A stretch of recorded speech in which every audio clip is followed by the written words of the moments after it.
θα χρειαστούν για να πούμε live στο Facebook. Θα περιμένουμε 2 λεπτά ακόμα για να μπούμε οπωσδήποτε στο Facebook.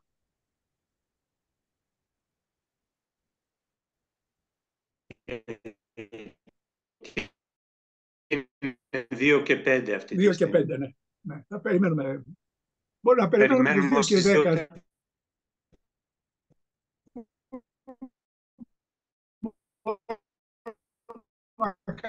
Μια συζήτηση τώρα. Μόλις έχει δει, Ναι.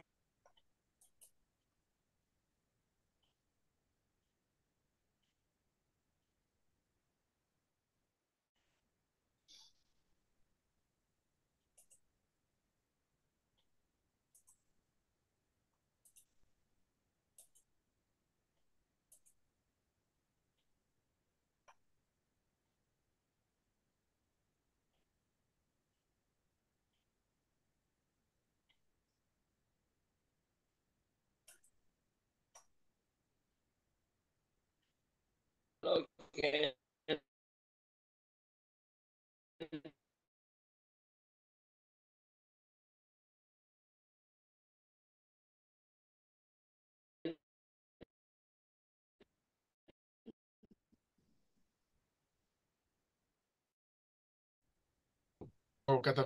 Το βλέπω, θα περάσει και έχω αυτό. δει. Εντάξει, περάσει καλά.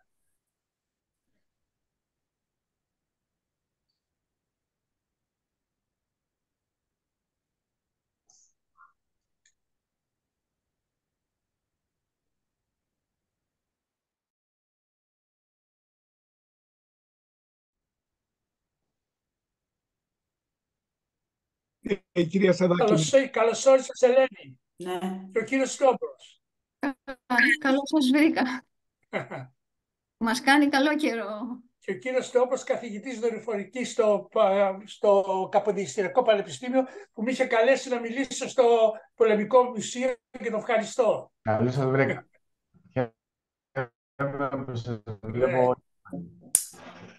Κώστα, συγγνώμη. Έχω χάσει την σύνδεση. Τι βλέπεις ακόμα? Ποια σύνδεση? Την έχεις χάσει. Πού να το βάλω, τα Πελαγία στο iPad? Όχι. Μισό λεπτό. Στο host. Δεν έχει χαθεί. Όχι, είσαι στο host στο CHC.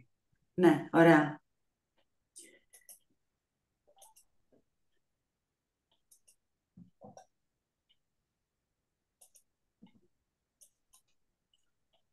Είναι ο νόμος του Μόρφη.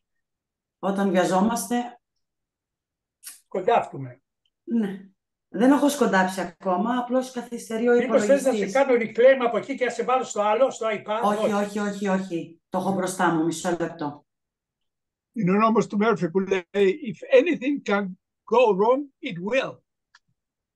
Ναι, και άλλο η πιθανότητα ότι ένα ψωμί με τη βουτυρωμένη άποψη να πέσει επάνω σε ένα χαλί με τη βουτυρωμένη άποψη είναι ευθέως ανάλογος της τιμής του χαλιού.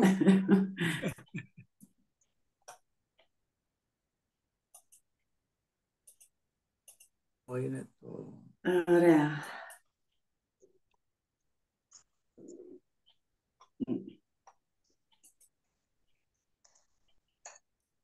Έχεις καταφέρει να μπεις στο Facebook, Πελαγία?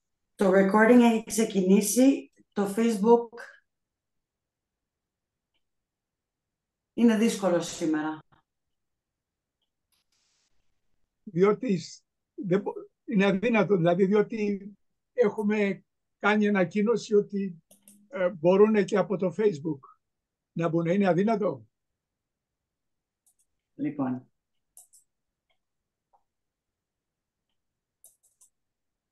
Γιατί πολλοί κόσμος είναι εκτός, Κυριακή. Είναι εκτός και δεν θα φαίνονται στους συμμετέχοντες. Αυτοί που είναι με το Facebook δεν φαίνονται καν τα ονόματά τους.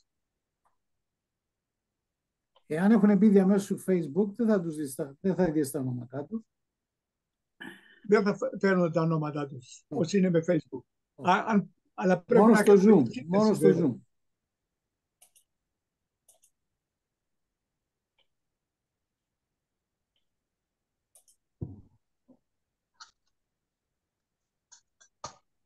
Είμαστε έτοιμοι, κύριε Πρόεδρε, να αρχίσουμε? 2 και 10 είναι, νομίζω είναι αρκετή ώρα έχουμε Λοιπόν, δώσει. οπότε να προχωρήσω. Προχωρήστε και μόλις βγούμε θα είναι εντάξει. Εντάξει, λοιπόν, καλησπέρα σας. Είμαι ο συντονιστής της εκδήλωσης αυτής σήμερα. Είμαι ο Γιάννης Βλαχόπουλος. Είμαι ομότιμος καθηγητής στη Σχολή Χημικών Μηχανικών του Πανεπιστημίου McMaster, εδώ στο Οντέριο του Καναδά. Ομότιμος για αυτούς που δεν είναι συνδεδεμένοι με ακαδημαϊκές θέσεις και ιδρύματα. Ομότιμος σημαίνει συνταξιούχος, ο οποίος έχει δικαίωμα έρευνας και ορισμένων άλλων προνομίων του Πανεπιστημίου, διδασκαλίας κλπ. Έχω υπηρετήσει αρκετά χρόνια στο Πανεπιστήμιο, 40 χρόνια σαν καθηγητής και 15 χρόνια σαν συνταξιούχος. Λοιπόν, σας καλωσορίζω όλους εκ μέρους του Έλληνο-Καναδικού Κογκρέσου και θα καλέσω πρώτα το πρόεδρο του Ελληνοκαναδικού Κογκρέσου, τον Χαλάτση, να απευθύνει ένα σύντομο χαιρετισμό. Αλλά προτού απευθύνει το σύντομο χαιρετισμό, θα ήθελα να διακρίνω στο ακροατήριο τον καθηγητή οικονομικών τέος πρόεδρο της ΑΧΕΠΑ Καναδά, Κυριάκο Ματζορίνη. Επίσης τον αντιπρόεδρο της ΑΧΕΠΑ Μοντρεάλ, καθηγητή και συγγραφέα Ιωάννη Μπουγά. Επίσης έχουν δηλώσει από το ΕΛΙΣΜΕ αρκετά ονόματα. Ο Θεόδωρος Γιάννητσόπουλος, αντιτέρογος εν αποστατεία και μέλος του ΕΛΙΣΜΕ. Έχουμε και άλλα άτομα που έχουν δηλώσει. Δεν μπορώ να τα δω τα ονόματα όλα στο screen, αλλά θα ανακοινώσω τα ονόματα. Εάν δεν έχουν εμφανιστεί ήδη, θα έρθουν αργότερα. Κυρία Μαριέτα Παναγιωτοπούλου, μέλος του ΕΛΙΣΜΕ. Ο δόκτωρ Φωτίου Παύλος, μέλος του ΕΛΙΣΜΕ, ειδικός στο δίκαιο της θαλάσσης. Ο δόκτωρ Καραφωτιάς Παναγιώτης, καθηγητής διεθνών σχέσεων σε αμερικανικά και ελληνικά πανεπιστήμια, διευθύνων σύμβουλος για Ελλάδα, Κύπρο και Ισραήλ. Ο Νικόλος Παπαδόπουλος, Έλληνο-Αμερικανός, πρώην πρόεδρος ΑΧΕΠΑ. Η κυρία Ιωάννα Λαζάρου, δημοσιογράφο σε Φλόριντα και Ελλάδα. Λοιπόν, τώρα παραλέσω ένα λεπτό να αναγγείλω και τον δόκτωρα Τόμπρο, ο οποίος είναι καθηγητής του Πανεπιστημίου Αθηνών. Ναι. Πολύ ευχαριστώ. Λοιπόν, και η κυρία Σαββάκη θα δώσει χαιρετισμό ύστερα. Αργότερα, θα καλέσω την κυρία Σαββάκη. Λοιπόν, Θόδωρε, σου δίνω το μικρόφωνο και την οθόνη. Ευχαριστώ κύριε Βλαχόπουλε, κύριε συντονιστή μας για σήμερα. Αξιότιμοι προσκεκλημένοι, κυρίες και κύριοι, καλημέρα σας. Ευχαριστούμε που ανταποκριθήκατε στο κάλεσμα του Ελληνοκαναδικού Κογκρέσου και είσαστε μαζί μας σήμερα μέσω Zoom και Facebook. Η εντολή του Ελληνοκαναδικού Κογκρέσου είναι να αναγνωρίζει και να μεταφέρνει τις ανησυχίες και τα συμφέροντα των Καναδών ελληνικής καταγωγής στις κυβερνήσεις του Καναδά και της Ελλάδος όπως απαιτείται. Για να γίνεται σωστά αυτό το χρήσιμο λόμπι, ένα από τα πιο σημαντικά στοιχεία που πρέπει να λαμβάνουμε υπόψη μας είναι να γνωρίζουμε την ιστορία μας. Ποιες καταστροφές γίνανε στην ιστορία μας? Τι οδήγησε να γίνουν αυτές οι καταστροφές? Τι μάθαμε από αυτές τις καταστροφές για να μπορούμε να προβλέψουμε καταστάσεις ώστε να αποφύγουμε τέτοιους κινδύνους στο μέλλον? Πρέπει να γνωρίζουμε την ιστορία μας και να την διδάσκουμε στις καινούριες γενιές. Άμα γνωρίζουμε την ιστορία μας και τους ακόλουθους κινδύνους, μπορούμε καλύτερα να καθοδηγήσουμε το μέλλον των γεωπολιτικών καταστάσεων. Πρόσφατα, το Ελληνοκαναδικό Κογκρέσο έχει ζητήσει από την κυβέρνηση του Καναδά να αναγνωρίσει τη γενοκτονία των Ελλήνων της Οθωμανικής Αυτοκρατορίας. Το αίτημα αυτό συμπεριλαμβάνει την Ανατολική Θράκη, Μικρασία και Πόντο. Μετά από κήρυξη εκστρατείας επιστολών υποστήριξης για την αναγνώριση, αρκετές επιστολές έχουν σταλεί στην κυβέρνηση του Καναδά από κοινότητες, οργανισμούς και άτομα. Η εκστρατεία αυτή συνεχίζεται. Το Ελληνοκαναδικό Κογκρέσο και η Dr. Ελένη Σαββάκη είναι ιδρυτικά μέλη της Διεθνούς Επιτροπής Γερμανικών Χρεών προς την Ελλάδα, η οποία βρίσκεται σε διαδικασία σύστασης βάσει του Ομοσπονδιακού Νόμου. Η Dr. Σαββάκης, η οποία είναι επίσης μέλος του Συμβουλευτικού Σώματος του Ελληνοκαναδικού Κογκρέσο, έχει γράψει ένα βιβλίο για τα γερμανικά χρέη προς την Ελλάδα, υποστηρίζοντας αυτό το σκοπό. Το βιβλίο, το οποίο έχει εκδοθεί θα εκδοθεί στις αρχές του 2024 και στη συνέχεια θα μεταφραστεί στα αγγλικά, κάνει αναφορά στο Ελληνοκαναδικό Κογκρέσο και την Επιτροπή. Το Ελληνοκαναδικό Κογκρέσο παρουσιάζει διαλέξεις από γνωστούς και αξιόλογους ομιλητές 2 με 3 φορές του χρόνου. Σήμερα είμαστε στην ευχάριστη θέση να έχουμε μαζί μας 2 γνωστά και αξιόλογα άτομα. Πρώτον, τη Dr. Ελένη Σαββάκη που θα μας απευθύνει ένα χαιρετισμό και δεύτερο, τον κύριο ομιλητή μας, τον στρατηγό Ιωάννη Μπαλτζόη. Είμαι σίγουρος ότι θα βρείτε την σημερινή διάλεξη πάρα πολύ ενδιαφέρουσα. Καλή ακρόαση, σας ευχαριστώ, καλή διάλεξη. Ευχαριστώ κύριε Πρόεδρε. Προτού καλέσω την κυρία Ελένη Σαββάκη να απευθύνει ένα χαιρετισμό, θα ήθελα να σας πω λίγα πράγματα για την επαγγελματική της σταδιοδρομία. Είναι ομότιμη καθηγήτρια της Ιατρικής Σχολής του Πανεπιστημίου Κρήτης. Αποφοίτησε από το Πανεπιστήμιο Αθηνών το 1974 και εκπώνησε επίσης διδακτορική διατριβή στη βιοχημία μεταξύ 73 και 76. Έχει επίσης παρακολουθήσει μαθήματα στις Ηνωμένες Πολιτείες. Έχει συγγράψει πολλές επιστημονικές εργασίες που έχουν δημοσιευθεί σε έγκριτα επιστημονικά περιοδικά. Πέρα από την επιστήμη, η κυρία Σαββάκη ασχολείται και με εθνικά θέματα και είναι, όπως σας είπε ο Πρόεδρος, ιδρυμών οφειλών, στην οποία συμμετέχει και το Ελληνοκαναδικό Κογκρέσο. Κυρία Σαββάκη, σας δίνω το μικρόφωνο και την οθόνη να μας απευθύνετε ένα χαιρετισμό. Ευχαριστώ. Ευχαριστώ πολύ. Καλησπέρα σε όλους. Και ευχαριστώ για την πρόσκληση.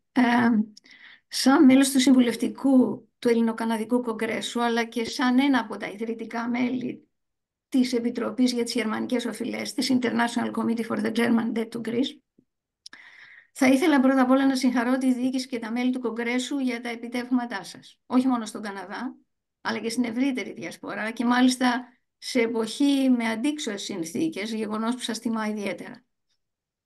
Γι' αυτό άλλωστε χαίρεται της εκτίμησης και του θαυμασμού αξιόλογων προσωπικότητων, γεγονός που επαληθεύεται με τη σημερινή συμμετοχή του στρατηγού Ιωάννου Μπαλτζόη ως κύριο μιλητή.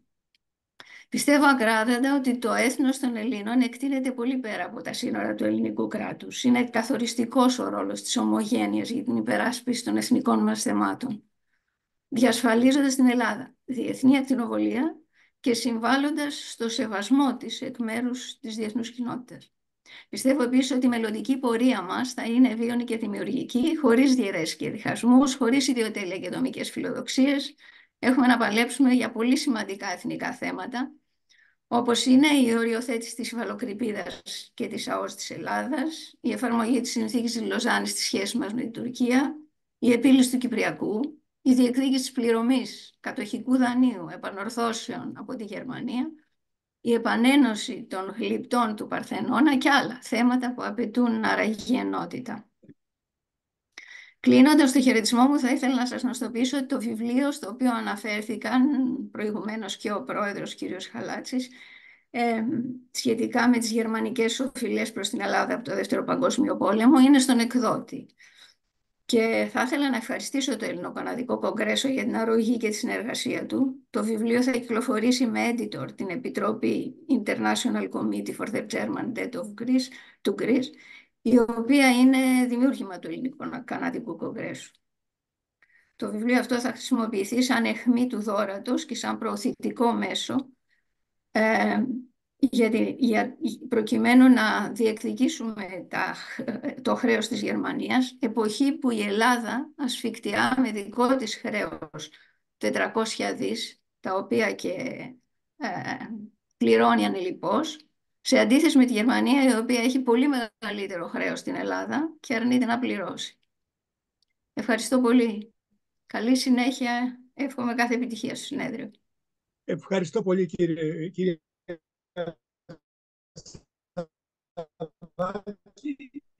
Τώρα θα προχωρήσουμε στον κύριο στη σταδιοδρομία του. Έχουμε μεγάλη τιμή, κύριε Μπαλτζόη, που θα σας ακούσουμε σήμερα για ένα πολύ εθνικό, σοβαρό ζήτημα. Το τσάμικο ζήτημα. Ο Ιωάννης Μπαλτζόης, αντιστράτηγος εν αποστρατεία, είναι πρόεδρος του Ινστιτούτου Στρατηγικής Ελισμέ. Να γνωρίσω και τον κύριο Χρυσαρθόπουλο, τον πρέσβη μας. Και αποφοίτησε το 1976 από τη Στρατιωτική Σχολή Ευελπίδων. Υπηρέτησε σε διοικητικές και επιτελικές θέσεις στη Θράκη, στις νήσους Ανατολικού Αιγαίου, στο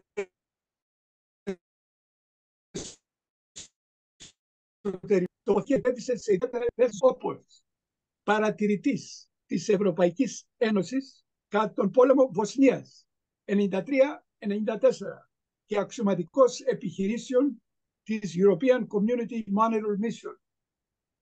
Ήταν υπασπιστής του αημνίστου Προέδρου της Δημοκρατίας Κωστή Στεφανόπουλου, που όπως ξέρετε μας επισκέφτηκε εδώ στον Καναδά.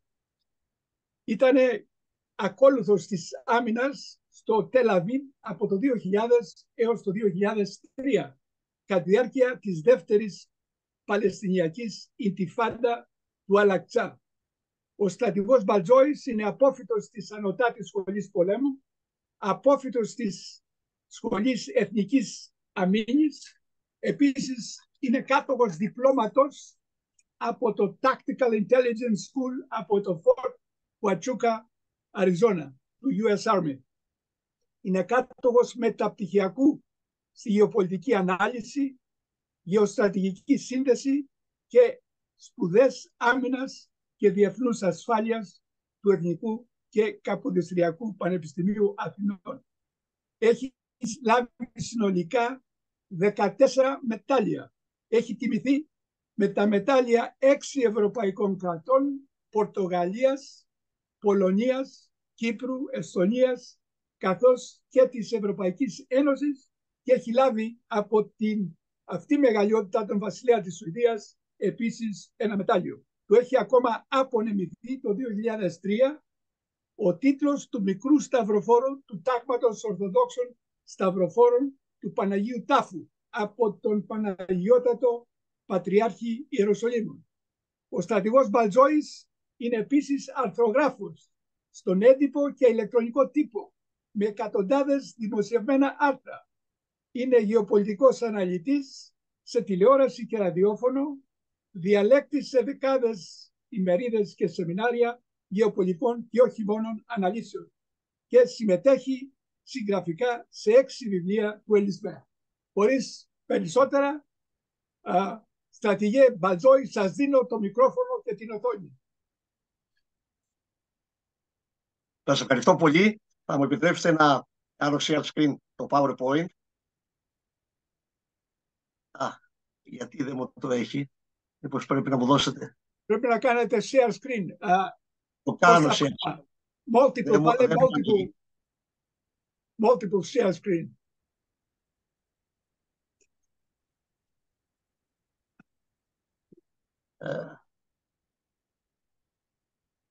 Τώρα μου άνοιξε. Στρατηγέ, για δοκιμάστε τώρα. Τώρα το έχω δοκιμάσει τώρα, ναι. Είμαστε εντάξει. Τώρα ναι, Ωραία. ναι, τώρα είμαστε, το βλέπουμε. Το βλέπετε Ναι, ναι, το έτσι. βλέπουμε. Πολύ ωραία. Μπορεί να το κάνετε, να το μεγαλώσετε ίσως. Ναι, μερικές φορές αυτό το zoom μας κάνει κάτι νερά. Να το βάλω το ποτηράκι, να φαίνεται εκεί. Ναι. Ωραία, Ε, φαίνεται ωραία. Ωραία. Καλησπέρα σε όλους. Αποτελεί ιδιαίτερη τιμή για μένα να ομιλώ σε τέτοιο ακροατήριο και δει στο εξωτερικό της χώρας μας. Όπως έχω δει, όλοι οι παρακολουθούντες είναι εξαιρετικοί επιστήμονες και είμαι σίγουρος και θερμοί πατριώτες. Λοιπόν, θα μιλήσουμε για ένα ζήτημα που δεν είναι πάρα πολύ γνωστό, αν και είναι κύριο και βασικό ζήτημα. Είναι το θέμα των τσάμιδων, το οποίο ενώ θα έπρεπε να έχει τελειώσει, βλέπουμε να υπάρχει μια έξαρση τώρα τελευταία. Δεν ξέρω, ίσως οι υποχωρήσεις της Ελλάδος σε άλλα μικρότερα ζητήματα ή σε μικρότερα άλλα κράτη, όπως το μακεδονικό, άνοιξε την όρεξη και σε άλλους και σε άλλα κράτη, τα οποία θεωρήσανε ότι είναι εύκολο να διεκδικήσουν και αυτά τα οποία δεν θα έπρεπε να τολμούσαν να τα αναφέρουν. Ας ξεκινήσουμε με την δημιουργία του αλβανικού κράτους. Πώς δημιουργήθηκε αυτό το κράτος? Ξέρετε κανέναν πόλεμο να έχει γίνει?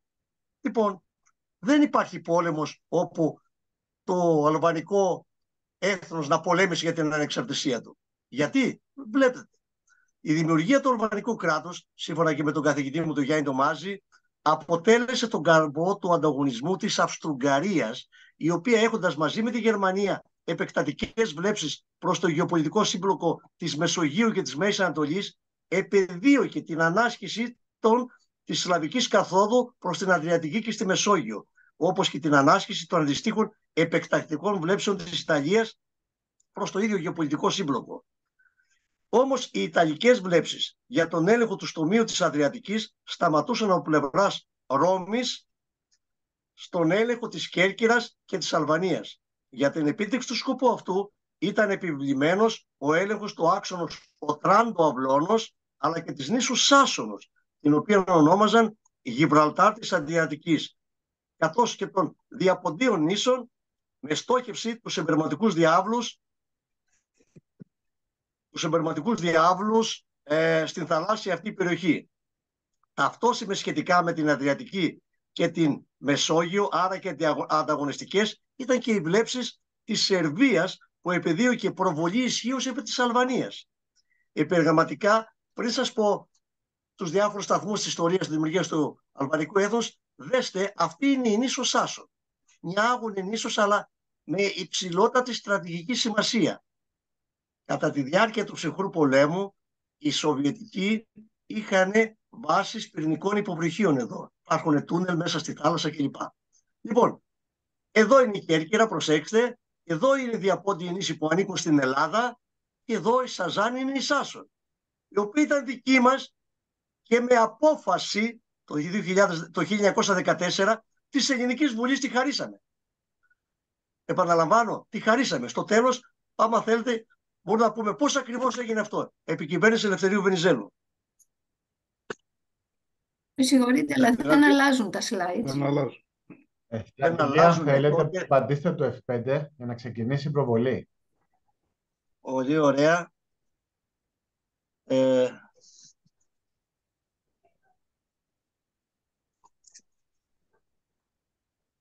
Ή πατήστε το κουμπί πάνω που έχει το play με το τέταρτο εικονίδιο. Πατήστε το ποντίκι. Πατήστε ένα left με το ποντίκι πάνω στο slide, στο PowerPoint. Πάνω στο PowerPoint, στη γραμμή την κόκκινη, ψηλά στο τέταρτο εικονίδιο αριστερά. 1, 2, 3, 4, εδώ λέει chat. Όχι, πάνω στο PowerPoint, ψηλά, ναι. Ψηλά πάνω από το μενού, εκεί, έχει κάποια κουμπιά στην άκρη αριστερά. Σωστά, εκεί, το τέταρτο. Εδώ. Ναι. Για να δούμε, αλλάζει τώρα.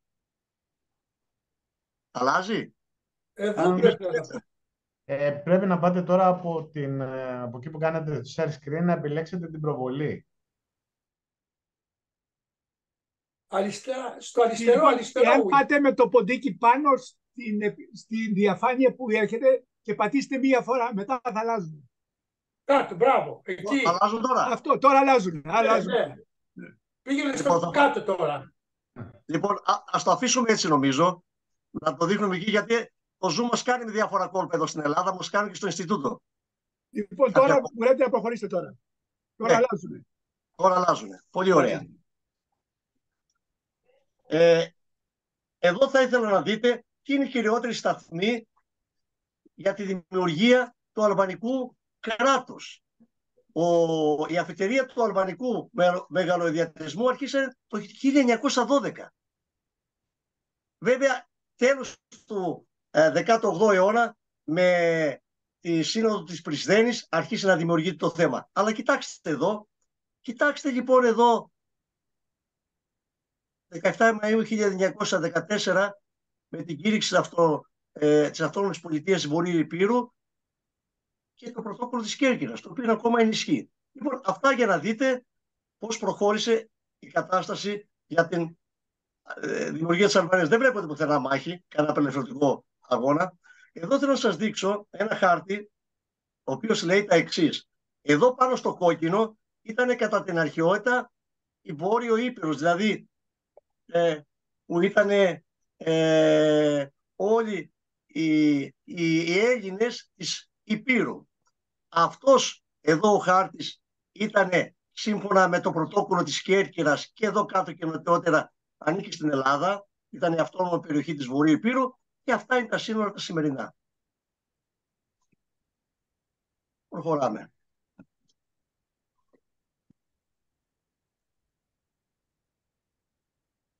Ας αρχίσουμε να δούμε το λεγόμενο τσάμικο ζήτημα. Αλλά πριν σας πω αυτό, επιτρέψτε μου να πω το εξής. Ως Ηπειρώτης αισθάνομαι ότι υπάρχει μια ανεκπλήρωτη υποχρέωση η οποία έχει σχέση με την απόδοση τιμής στους Έλληνες ήρωες πεσόντος κατά το έτος 1940-41. Έχουν περάσει τόσα χρόνια και τα οστά της συντριπτικής πλειοψηφίας των ηρώων μας που έπεσαν πολεμώντας τον εισβολέα εξακολουθούν να είναι διάσπαρτα και εγκατελειμμένα στις πλαγιές, βουνά και δάση, στην Κοριτσά, στο Πόγραντε, στο Αργυρόκαστρο μέχρι τη Χιμάρα.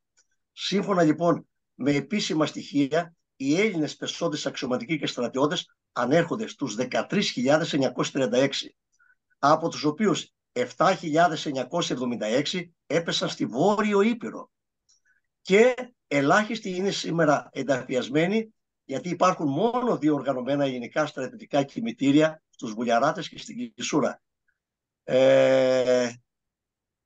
Και πραγματικά αισθάνομαι ντροπή για το έθνος μας που δεν απέτησε αυτό που έχουν απαιτήσει όλα τα κράτη του κόσμου, να ταφούν με τις τιμές που πρέπει οι ήρωες πεσόντων. Θα σας πω ένα παράδειγμα, ξεφεύγω λίγο από το θέμα αλλά έχει σημασία.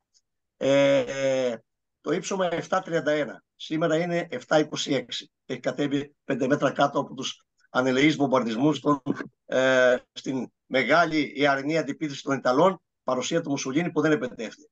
Το ύψωμα λοιπόν 731, όσοι Έλληνες σκοτώθηκαν, είναι ένα τάγμα από την καρδίτσα, δεν μπορέσαμε να τους περισυλλέξουμε. Τους περισυνέλεξαν οι Ιταλοί, τους βάλαν στο ίδιο νεκροταφείο με τους Ιταλούς και βάλαν μία πινακίδα που έλεγε «Εχθροί στον πόλεμο, αδέλφια στο θάνατο».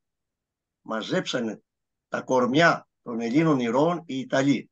Λοιπόν, πάμε στο θέμα μας. Για το λεγόμενο τσάμικο ζήτημα. Η ιστορία ενός λαού, αν δεν τύχει το απαραίτητο σεβασμού, μπορεί να στοιχειώσει. Κάμερα σου. Δεν άκουσα. Η κάμερα σου έχει κλείσει. Άσε. Έχει κλείσει η κάμερα. Μισό λεπτό. Ωραία. Θα σε οδηγήσω από λίγο μακριά, μήπως στα χαρτιά που ακούμε. Η ιστορία λοιπόν ενός λαού, αν δεν τύχει το απαραίτητο σεβασμού, μπορεί να στοιχειώσει τις γενιές που μένει να έρθουν. Ένας λαός με ιστορικό Αλτσχάιμερ δεν μπορεί παρά να οδηγηθεί σε επώδυνες περιπέτειες. Αυτό ισχύει ιδιαίτερα για την πατρίδα μας, δεδομένου ότι δεν είναι Ελβετία, αλλά γεωγραφικά βρίσκεται σε μια παράξενη και δύσκολη γειτονιά, όπου ακόμα υπάρχουν ανοιχτές πληγές και όπως φαίνεται κακοφορμίζουν επικίνδυνα. Όμως η πλειονότητα του λαού και ιδίως οι πιο νέοι δεν έχουν τα απαραίτητα γνωστικά εκείνα εργαλεία για να μπορέσουν να κρίνουν και να αξιολογήσουν τέτοια πολύπλοκα ζητήματα. Αλλά ακόμα περισσότερο, θελημένα ή αθέλητα, υπάρχει ιστορική άγνοια. Έτσι κρίνεται σκόπιμο και εθνικά επιβλημένο να τονίσουμε τα θέματα στα οποία υπάρχει άγνοια ή έρχονται στην επικαιρότητα από δραστηριότητες και αμφισβητήσεις της άλλης πλευράς. Εδώ δέστε το χάρτη με τις εθνικές διεκδικήσεις των Αλβανών. Η πατρίδα μου η Άρτα πάει, έφυγε. Μπήκε μέσα Πρέβεζα κλπ. Όλα αυτά θεωρούν ότι είναι δικά της. Εδώ είναι αυτή η κόκκινη γραμμή στον άλλο το χάρτη. Είναι το 1910 σύμφωνα με την Κοινωνία των Εθνών που λέγανε τότε πώς ακριβώς περίπου θα είναι. Αυτό είναι η διεκδικήση των Αλβανών με το πράσινο και αυτό είναι τα σημερινά σύνορα. Αλλά, εν πάση περιπτώσει, αυτοί είναι οι χάρτες που είναι στα βιβλία των Αλβανών σήμερα.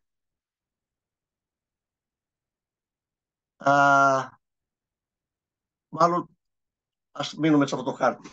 Ποια είναι η Τσαμουριά? Τσαμουριά ονομάζεται η περιοχή εκείνη της Υπήρου που εκτείνεται κατά μήκος της ακτής ανάμεσα σε εκβολές του ποταμού Αχέροντα και μέχρι το Βουθρωτό και ανατολικά μέχρι τους πρόποδες του όρους Ολίτσικα ή Τόμαρος. Να μην σας τα δείξω το χάρτη, δεν φαίνονται, δεν είναι ευκρινή. Είναι, η περιοχή ταυτίζεται απόλυτα με τη Θεσπρωτεία, να το πούμε έτσι, και ένα μικρό τμήμα ανήκει σήμερα στην Αλβανία με κέντρο την κομμόπολη Κονίσπολη. Για την προέλευση της ονομασίας υπάρχουν πολλές εκδοχές. Οι περισσότεροι ανταποκρινόμενοι στην πραγματικότητα φαίνεται να είναι εκδοχή που κάνει λόγο για παραφθορά του ονόματος του ποταμού Θίαμις ή Καλαμάς, με παραφθορά του με την πάροδο του χρόνου. Θίαμις, Τσάμις, δηλαδή ο κάτοικος που βρίσκεται κοντά στον Θίαμι ποταμό, την Θιαμυρία, Θιαμουρία, Τσαμουριά. Για την καταγωγή των Τσάμιδων θα τα πούμε. Υπάρχουν διαφορετικές προσεγγίσεις. Τσάμιδες λοιπόν, να δούμε τι είναι. Οι Τσάμιδες δεν ήταν μόνο τουρκικής καταγωγής ή αλβανικής, αλλά προέγυψαν και από το γηγενές στοιχείο της Τσαμουριάς εξαιτίας του εξισλαμισμού που έλαβε χώρα στην Ήπειρο και στη Θεσπρωτεία, χριστιανοί από τον 16ο αιώνα στην περιοχή εκεί, ο οποίος άρχισε μετά το θάνατο του Σκεντέρμπεϊ ή Γεωργίου Καστριώτη και ιδιαίτερα τον 17ο μετά Χριστού αιώνα. Ειδικότερα, οι μεγάλοι Αλβανοί κτηματίες και οι Σπαχίδες, έφυποι μισθοφόροι, που είχαν εγκατασταθεί στη Θεσπρωτεία από το 1700, εξαναγκάζονται να εξισλαμιστούν για να διατηρήσουν τα τιμάρια τους, αξιοθέτες του τίτλου Μπέιδες κληρονομικά. Τούτους από ψυχολογικό εξαναγκασμό και προσωπική υστεροβουλία μιμήθηκαν και οι φτωχοί κολύγοι της περιοχής. Έτσι λοιπόν οι Τσάμιδες, μουσουλμάνοι της Θεσπρωτείας, ήταν και απόγονοι των ανωτέρων εξωμωτών, Ελλήνων εξωμωτών. Εξαντλητική μελέτη για την αναλογία εξισλαμιστέντων Ρωμιών ανάμεσα στους Τσάμιδες μέχρι το 1913 δεν υπάρχει προς το παρόν. Βέβαιο είναι ότι το ποσοστό των Αλβανόφωνων ή Ελληνόφωνων ή δίγλωσσων Τούρκων εντός εισαγωγικών της Θεσπρωτείας είχαν προγόνους χριστιανούς. Ποιο ήταν το ποσοστό ακριβώς δεν γνωρίζουμε. Και αυτό το αναφέρει ο Αθανάσιος Γκότοβος, καθηγητής Πανεπιστημίου Ιωαννίων, ο οποίος έχει ασχοληθεί επισταμένος για το τσάμικο ζήτημα.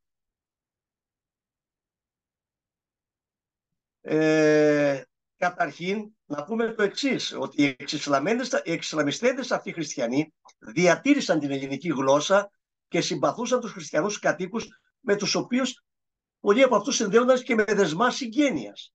Με την πάροδο του χρόνου, η σχέση με τους Αλβανούς Μπέιδες, δηλαδή τους γεωκτήμονες, τους ανάγκασαν να μάθουν την αλβανική γλώσσα, δημιουργώντας ταυτόχρονα μια παράδοξη νοοτροπία πονηριάς, συγκοφαντικής διάθεσης και μοχθηρίας. Έτσι σιγά σιγά απέβαλαν κάθε τι το ελληνικό και η ονομασία Τσάμις κατάντησε συνώνυμη του πονηρού, του ανειλικρινούς και του άπιστου. Άρχισαν να υποβλέπουν το χριστιανικό στοιχείο, να μάχονται τούτο και να ζητούν την εξόντωσή του.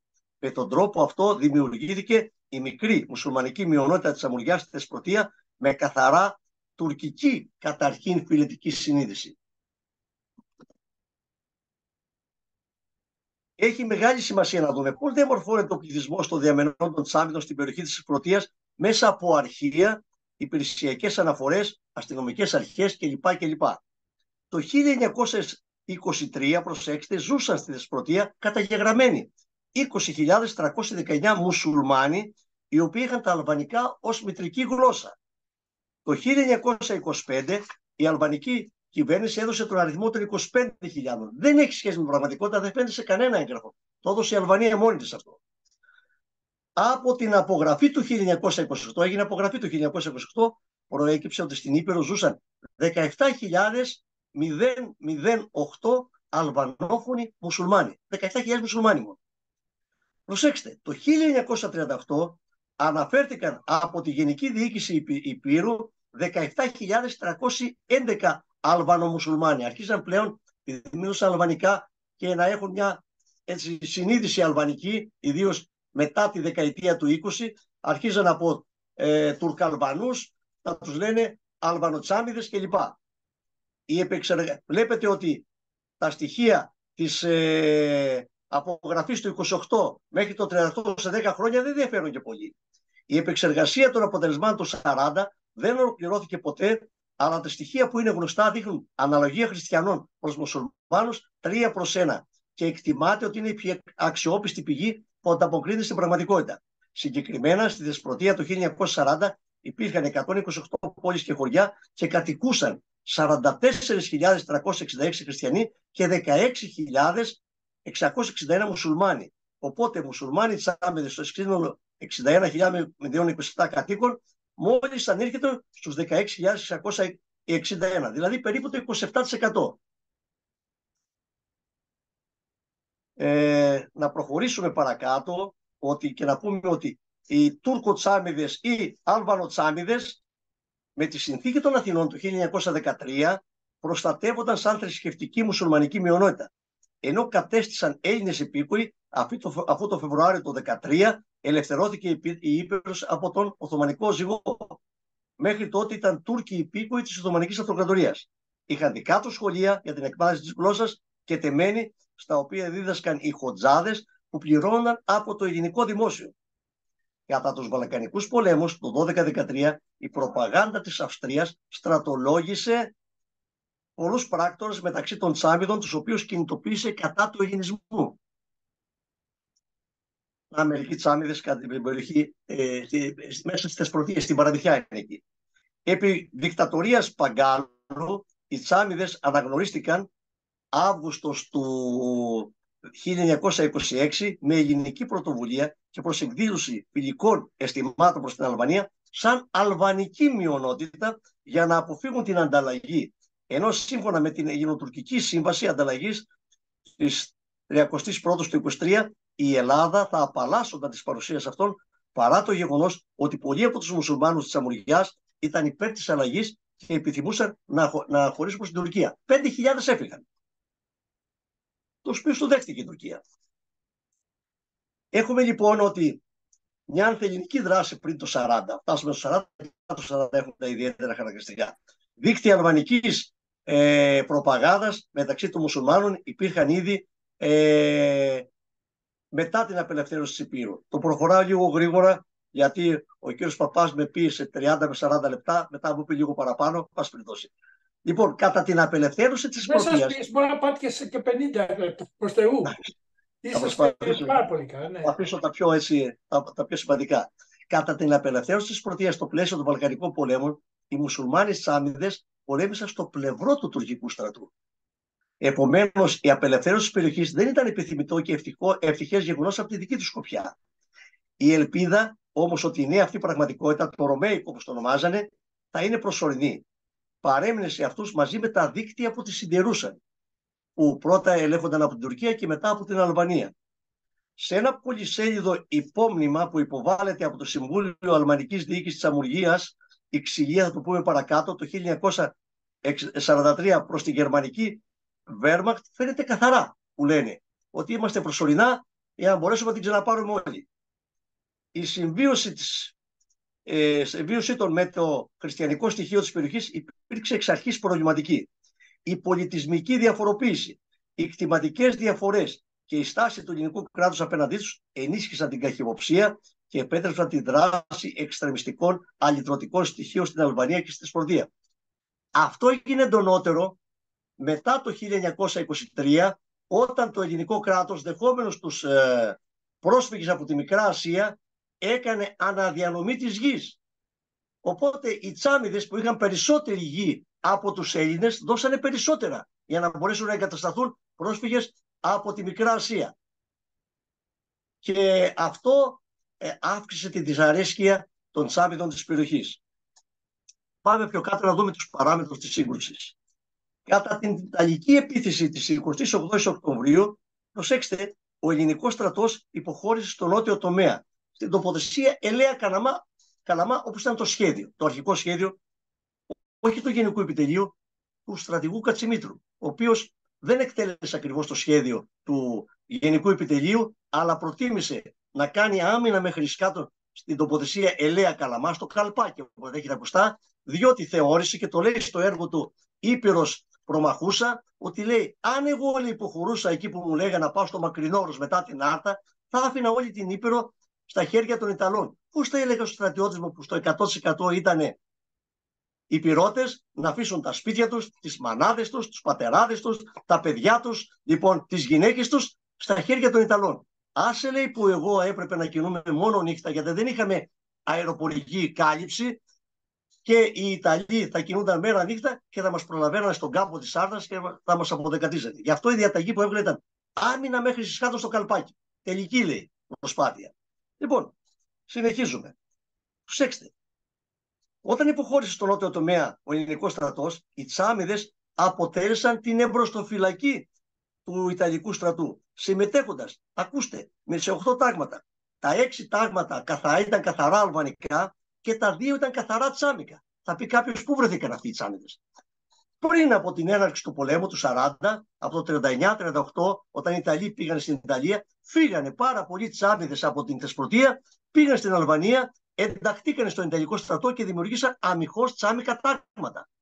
Άρα λοιπόν, προσέξτε, η επίθεση δεν έγινε από εμάς προς την Ιταλία, που λένε οι Ιταλοί, να άρουμε το εμπόλεμο και λοιπά, διότι εσείς επιτεθήκατε πρώτοι. Αντιθέτως, 6 αλβανικά τάγματα και 2 τσάμικα επιτεθήκαν μαζί με τους Ιταλούς εναντίον της Ελλάδος. Άρα εμείς δεχτήκαμε επίθεση πρώτα από την Ιταλία και από την Αλβανία, και μετά η Ελλάδα κατά της αντεπίθεση απόθυσε τους εισβολείς μέχρι πάνω στην Κοριτσά κλπ.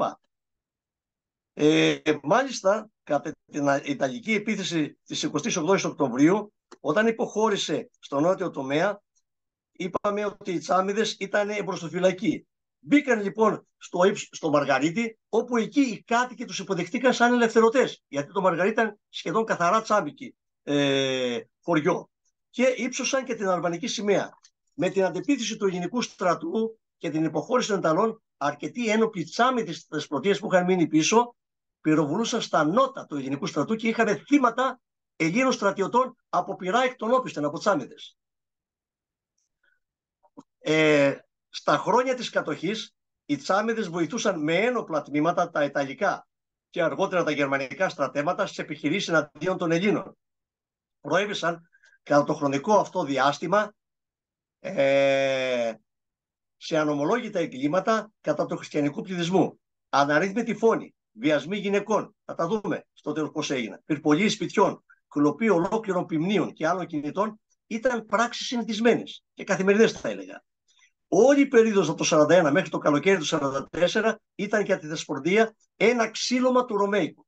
Ξεκίνησε όλο αυτό το πράγμα από το 1942 με την εκτέλεση του αναπληρωτή νομάρχη Γεωργίου Βασιλάκου στην Ιγουμενίτσα, όπου παρέλυσε η ελληνική διοίκηση που υπήρχε τότε, ενώ μετά την καταστροφή του Φαναρίου και τις εκτελέσεις στην Παραμυθιά, θα τα δούμε αυτά πιο κάτω, έπαψε να υφίσταται οποιαδήποτε ελληνική διοίκηση και δεν υπήρχε. Δηλαδή, αυτό που κάναμε την εκτέλεση των Προκρήτων είναι αποκεφαλίσανε την ελληνική ηγεσία. Περίοδος κατοχής. Τον Ιούλιο του 1942, υπό την καθοδήγηση του Ντίνο, γαμπρού του Αλβανού Πρωθυπουργού Βερλάτσι, οι Τσάμιδες συγκροτούν το Ξυλία, το ξυλία στα λατινικά, όπως το βλέπετε. Δεν είναι ξυλία με την ελληνική έννοια. Σημαίνει αλβανικό σύστημα πολιτικής διοίκησης με 14 τάγματα στη Δεσπρωτεία, έχοντας ως κύριο στόχο την εξολόθρευση του γενικού πληθυσμού της Δεσπρωτείας. Μετά τη συνθηκολόγηση των Ιταλών το 1943, οι Τσάμιδες πέρασαν στο στρατόπεδο των Γερμανών. Πρόεδρος στη Δεσπρωτεία του Ξυλία ήταν ο Μαζάρ Ντίνο, με βοηθό τον αδερφό του.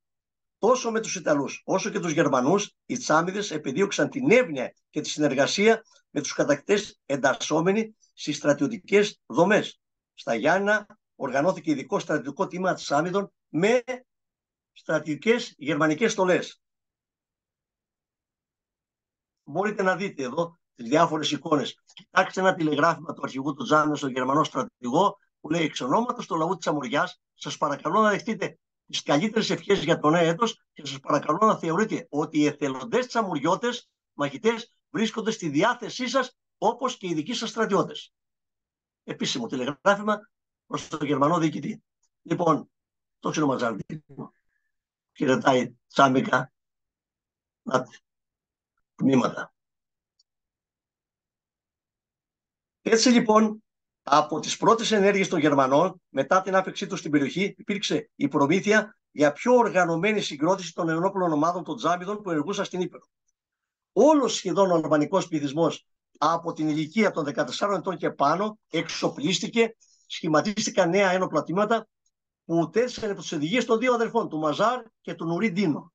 Οι Αλβανοί των ομάδων αυτών φορούσαν στρατιωτικές στολές, ιταλικές ή γερμανικές αν δεν είχαν, καθώς και περιβραχιώνε με τη λέξη τσάμις, που τους έδινε τη δυνατότητα να κυκλοφορούν ελεύθερα στις πόλεις και στην Ήπετρο φέροντας οπλισμό. Οι δικαιοδοσίες της αλβανικής ζανταρμερίας, της χωροφυλακής, επεκτάθηκαν και της ανατέθηκε η τήρηση της τάξης, εξέλιξη που οι ίδιοι οι Τσάμιδες σε πολλές περιπτώσεις εκμεταλλεύτηκαν προκειμένου να κλείσουν λογαριασμούς του παρελθόντος. Έτσι, σαν αστυνομικοί, μπαίναν στα χωριά και εκτελούσαν κάποιον που είχαν τσακωθεί στο παρελθόν. Ή πέραν, ξέρω εγώ, το κοπάδι του.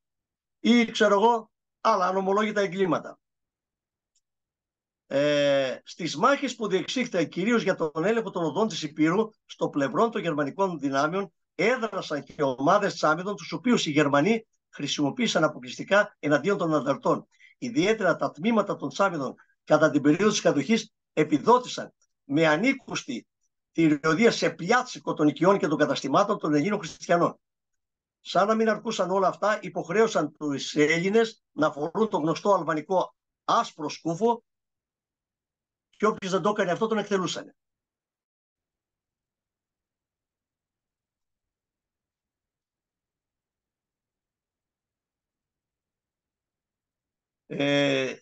Ακούστε να σας διαβάσω μια έκθεση της γερμανικής μεραρχίας που δούσε στην περιοχή εκεί.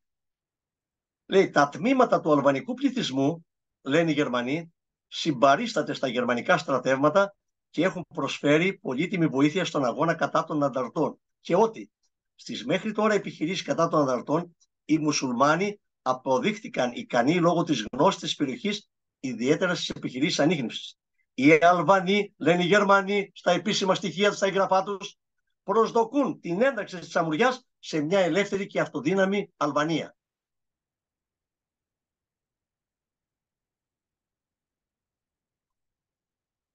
Οι επιχειρήσεις του καλοκαιριού του 1943 ήταν η πιο αιματηρή χρονιά για τους Έλληνες της περιοχής. Αποδείχτηκαν καταστροφικές από κάθε άποψη για την Ήπειρο. Πολλά χωριά καταστράφηκαν, από βομβαρδισμούς υπερπολίθηκαν, άλλα λελιατήθηκαν, το ίδιο και καλλιέργειες σε όλη την Ήπειρο. Εκεί δρούσε η περίφημη γερμανική ημεραρχία Εντελβάις, η οποία έχει ονομαστεί και αιματοβαμμένη ημεραρχία. Είναι υπεύθυνη αυτή για τις σφαγές στο κομμένο της Άρτας, στην πατρίδα μου, στα Γιάννενα, σε 2-3 περιοχές και ούτω καθεξής. Παρένθεση. Μία από τις μεραρχίες του Ουκρανικού στρατού, τώρα που πολεμούσανε, λέγεται, δεν ξέρω αν υπάρχει ακόμα, Εντελβάις. Τυχαίο. Εντελβάις. Μία μεραρχία των Waffen SS κατά τον Δεύτερο Παγκόσμιο Πόλεμο. Οι Ουκρανοί το ονομάσανε Εντελβάις. Για να δούμε και τους δεσμούς που υπάρχουν ακόμα και σήμερα. Οι απώλειες σε ανθρώπινες ψυχές υπήρξαν μεγάλες. μεγάλες και οι ζημιές ανυπολόγιστες. Οι περισσότεροι σώθηκαν καταφεύγοντας στα γύρω δάση και στους βάλτους. Τις μεγαλύτερες καταστροφές υπέστη τον Ιούλιο του 1943 η περιοχή Φαναρίου της Πρωτείας με την επιχείρηση Αύγουστος. Αποτελούσε προσφυλή τακτική των Τζάμιδων να στρέφουν τις γερμανικές επιχειρήσεις προς τις περισσότερες έφορες περιοχές και αποδοτικές περιοχές, όπως ήταν η κοιλάδα του Φαναρίου, με το πρόσχημα ότι οι κάτοικοι εκεί παρήχαν υποστήριξη στους αντάρτες. Ήταν τόσο μεγάλη, ακούστε, η εκδικητική μανία των Τζάμιδων και τα φοβερά εγκλήματα, οι βιασμοί, το πιάτσικο που έγινε, ώστε η Γενική Διοίκηση Υπήρου αναγκάστηκε τότε να απευθύνει με διαταγή έκκληση προς τη διοίκηση της γερμανικής υπεραρχίας που δρούσε και είχε τον έλεγχο της περιοχής, ζητώντας περιορίστε, λέει, τις ακρότητες των Τζάμιδων. Ποιος το λέει αυτό? Οι Γερμανοί, με διαταγή. Η δράση των Τζάμιδων συνεχίστηκε έως τον Ιούνιο του 1944, όταν ο Έδες του Ναπολέοντα Ζέρβα άρχισε να απελευθερώνει την περιοχή της Θεσπορτίας. Στις 27 Ιουνίου απελευθερώθηκε η Παραμυθιά και οι Σάμιδες σήμερα την έχουν ορίσει ως ημέρα γενοκτονίας των, και οι μάχες συνεχίστηκαν μέχρι με τους Τσάμιδες να συμμετέχουν στο πλευρό των Γερμανών μέχρι την τελική μάχη της Μενίνας, είναι δυτικά της Παραμυθιάς, και το τέλος του πολέμου στη Θεσπορτία. Στο σημείο αυτό, στη μάχη της Μενίνας, αξίζει να σας αναφέρω τα εξής. 17 και 18 του 1944 έγινε. Μαζί με τους 92 νεκρούς και 109 αιχμαλώτους Γερμανούς, είχαν και οι συμπολεμιστές του Τσάμιδες 86 νεκρούς και 7 αιχμαλώτους. Έναντι 6 ανδρών του Έδες. Και να προχωρήσουμε λίγο παρακάτω πιο γρήγορα.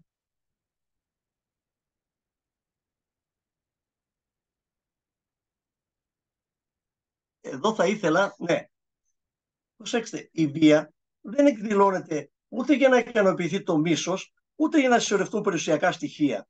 Εκδηλώνεται για να αφανιστεί ή να απομακρυνθεί ο χριστιανικός πληθυσμός της περιοχής, ώστε να διευκολυνθεί η απόσπασή τους από την Ελλάδα. Άλλωστε, η φράση που έχει μείνει στις μνήμες των κατοίκων της Πρωτείας εκείνης της περίοδου ως νομιμοποιητική βάση για την τζάμικη βία εκ μέρους των δραστών είναι η φράση «Χάλασε το Ρωμαϊκό». Θα σας πω κάτι. Ο πεθερός μου και η πεθερά μου είναι 99 χρονών. Έχουν ζήσει στην τέτοια. Θυμάνε ακόμα αυτή τη φράση. «Χαλάστε το Ρωμαϊκό», λέγανε οι Τσάμιδες.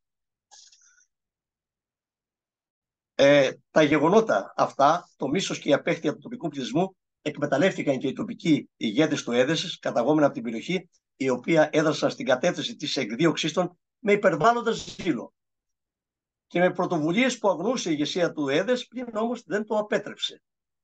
Να κάνω αυτή την κριτική μόνο. Τι θέλω να πω? Ότι υπήρχαν αντεκδίκηση. Και αν πει κάποιος γιατί το κάναμε αυτό, ψάξτε όλη την Ευρώπη, όταν απελευθερώταν μια περιοχή της Ευρώπης, οι παρτιζάνοι κλπ, οι αντάρτες, ξεσπούσαν στους συμπατριώτες που συνεργάστηκαν με τους Γερμανούς. Έτσι λοιπόν το Σεπτέμβριο του 1944 οι Τσάμιδες αντιλήφθηκαν ότι θα λογοδοτούσαν στην ελληνική δικαιοσύνη και συνόδευσαν τους Γερμανούς και φύγανε για να το κάνουν πιο γρήγορα. Σύμφωνα με διάφορα στοιχεία, ο αριθμός των αποχωρισάντων ανήρχε τότε περί τους 16 έως 18.000. Δεν έχουμε πλήρη στοιχεία πόσοι ακολουθήσαν τους Γερμανούς, γιατί πάρα πολλοί μπήκαν και στα καμιόνια των Γερμανών μέσα, οι στενοί τους συνεργάτες. Δεν ξέρουμε. Άρα δεν ξέρουμε. Στην Αλβανία όμως το καθεστώς του Ενβέρ Χότζα τους εγκατέστησε στην πηδιάδα της Μουζεκιάς και τους διατηρούσε ως Έλληνες υπηκόους με την ελπίδα επιστροφής προς την Ελλάδα. Δεν τους είχε εμπιστοσύνη. Η επανάκτηση των περιουσιακών στοιχείων τα οποία είχαν δεσμευτεί από το ελληνικό κράτος. Ερχόμαστε σε αυτό που θέλω να τονίσω και να πω για κάποιες αποδείξεις για την εγκληματική δράση των Τζάνου με κορυφαία την εκτέλεση των 49 προκριτών. Γιατί επιμένουμε σε αυτό? Διότι αποκεφαλίστηκε η ελληνική διοίκηση. Όλοι αυτοί που εκτελεστήκανε ήταν τα ηγετικά στελέχη της ελληνικής κοινότητας στην Θεσπρωτεία και ιδιαίτερα στην Παραμυθιά. Άρα λοιπόν βλέπουμε το εξής, συμπερώματα 29 Σεπτεμβρίου 1943, σε αυτή τη μικρή πόλη της Παραμυθιάς που βλέπετε εκεί, συνετελέστηκε αυτό το ανομολόγητο έγκλημα. Εκτελέστηκαν οι 49 πρόκριτοι της Παραμυθιάς σε συνεργασία από τους Τσάμιδες με τους Γερμανούς κατακτητές. Γιατί οι Γερμανοί είχαν βάλει έναν όρο ότι για κάθε Γερμανός που θα σκοτωνότανε σε επιχειρήσεις με τους αντάρτες θα εκτελούσαν 10 πολίτες. Δεν πιάναν τους αντάρτες. Άρα είχαν σκοτωθεί 5 Γερμανοί και παρόλο που κάνανε επιχειρήσεις σε διάφορα χωριά στην περιοχή και είχαν σκοτώσει πολύ περισσότερους αυτό, εκτελέσανε και την ηγεσία, διότι έτσι τους παροτρύνανε οι Τσάμιδες.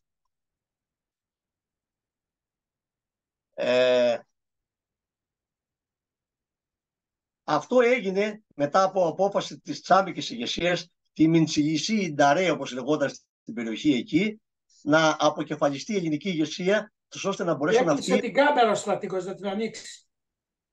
Κλείνει μόνη της, δεν ξέρω τι συμβαίνει. Εγώ δεν κάνω τίποτα, παιδιά.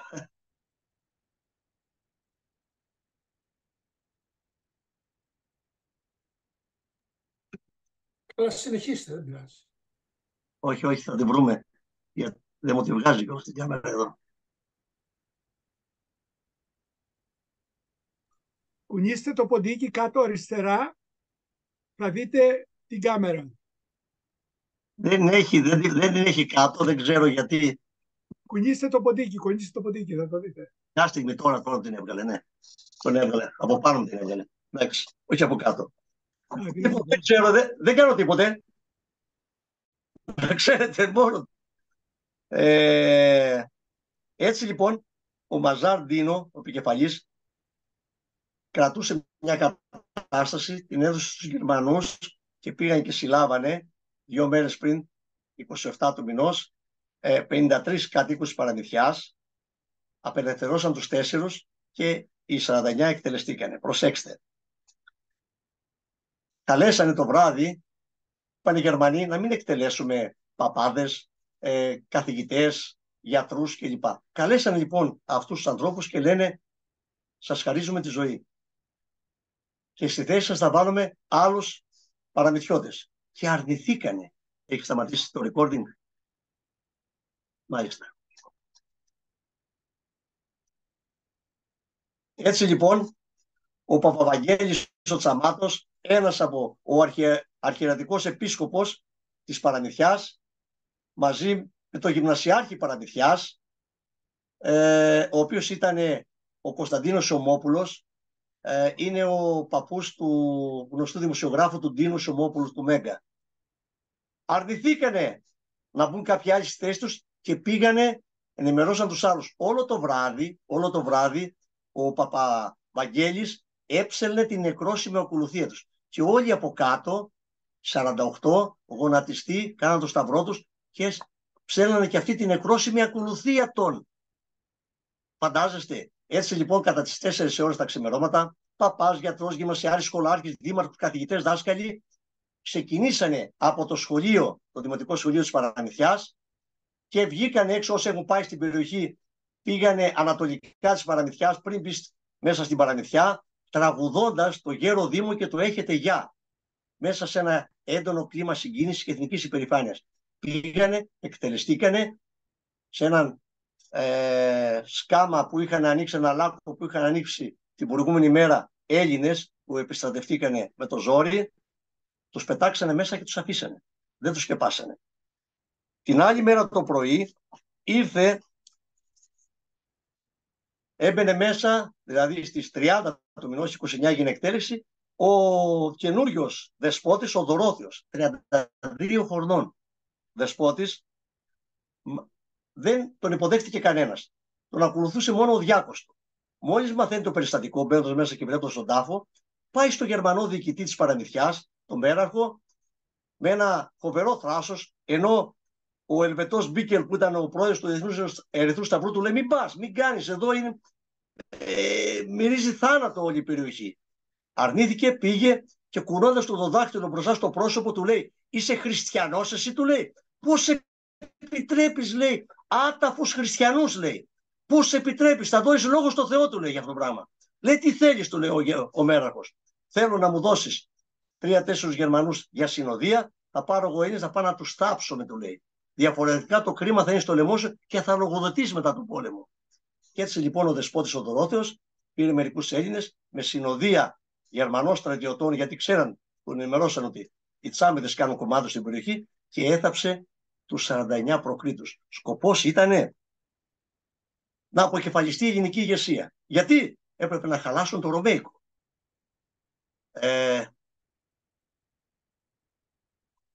Η μεραρχία αυτή ήταν οι Εντελβάιες, που λέγαμε. Αυτοί είναι Τσάμιδες και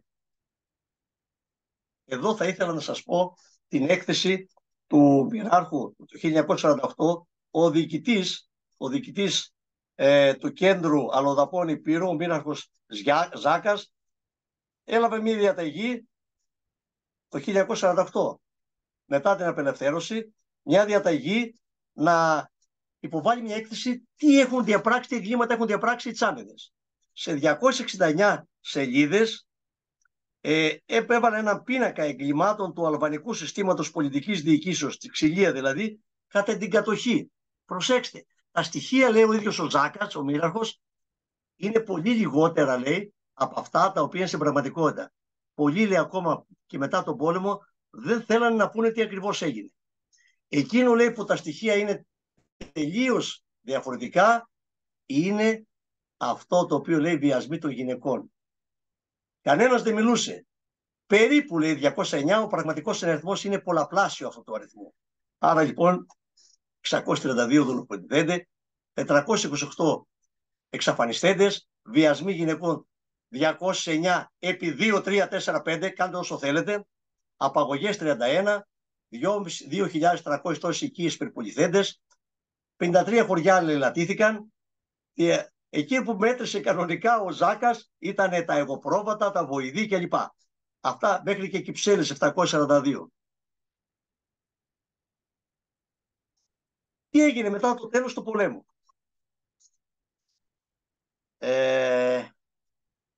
Αν και τα στοιχεία για τον δράση των Τσάμιδων σε βάρος του χριστιανικού πληθυσμού της περιοχής και τη συνεργασία με τους Ιταλούς και Γερμανούς κατακτητές είναι συντριπτικά και προκύπτουν μάλιστα μέσα και από γερμανικά αρχεία και δημοσιεύματα, ετούτοις οι ίδιοι επιμένουν ότι είναι θύματα ακόμα και σήμερα γενοκτονίας και ζητούν την επιστροφή στην ελληνική επικράτεια. Θα δούμε παρακάτω ζητούν.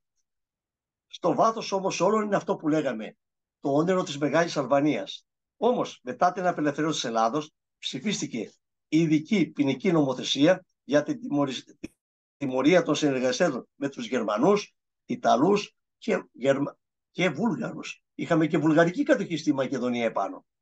Με τη συντακτική πράξη αριθμών 6 της Δευτέρας Ιανουαρίου του 1947 και τον αναγκαστικό νόμο 533 του 1948 ρυθμίζονταν οι απαραίτητες λεπτομέρειες για τη συγκρότηση ειδικών δικαστηρίων, τη δικονομία του στα αδικήματα, θα διώκονταν και τις ποινές που θα επιβάλλονταν.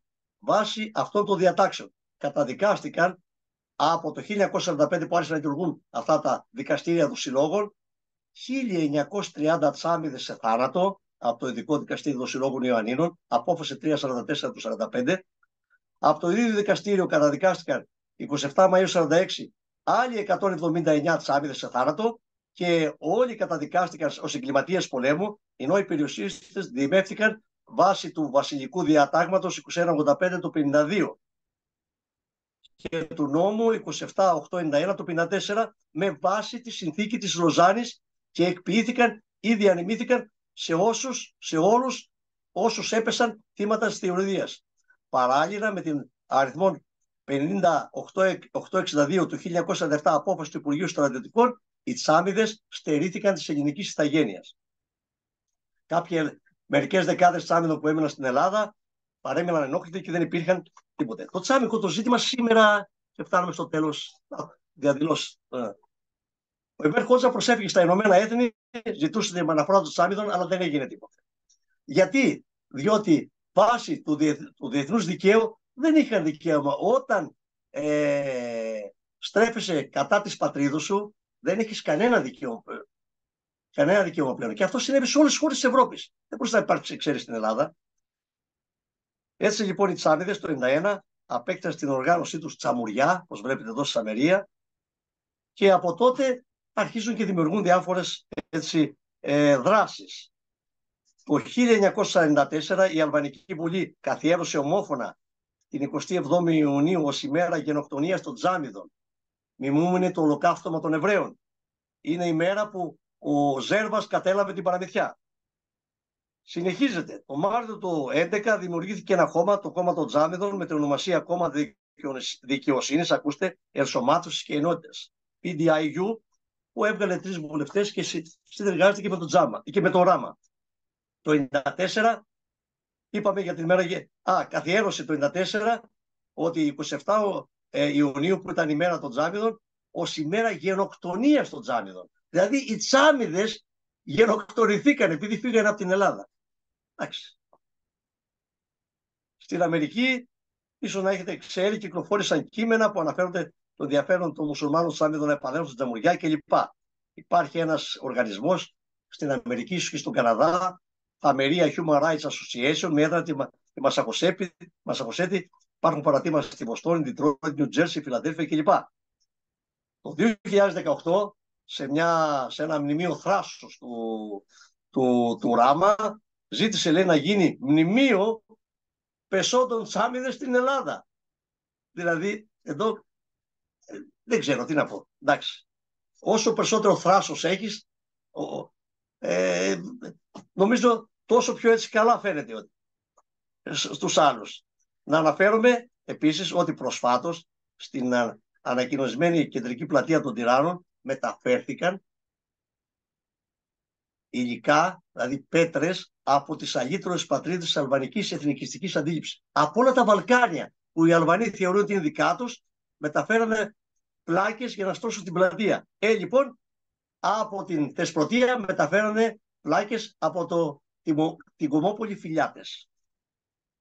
Τι θέλουν οι Τζάμιδες? Δέστε.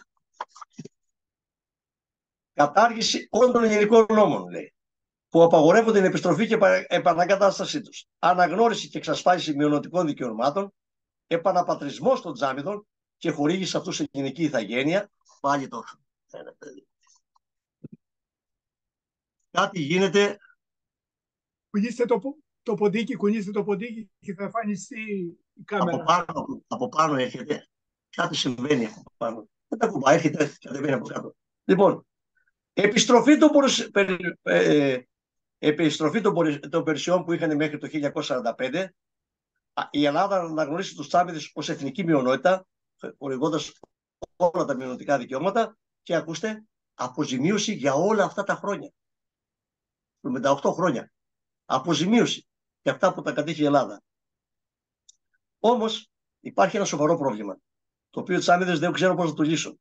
Τον Απρίλιο του 1953, η τότε Αλβανική Βουλή του Χότζα, με την υπαριθμόν 1654, 19 Απριλίου του 1953, με διάταγμα του Προεδρείου, αφαίρεσε από τους Τζάμιδες την ελληνική ηθαγένεια και χορήγησε σε όλους αλβανική ηθαγένεια.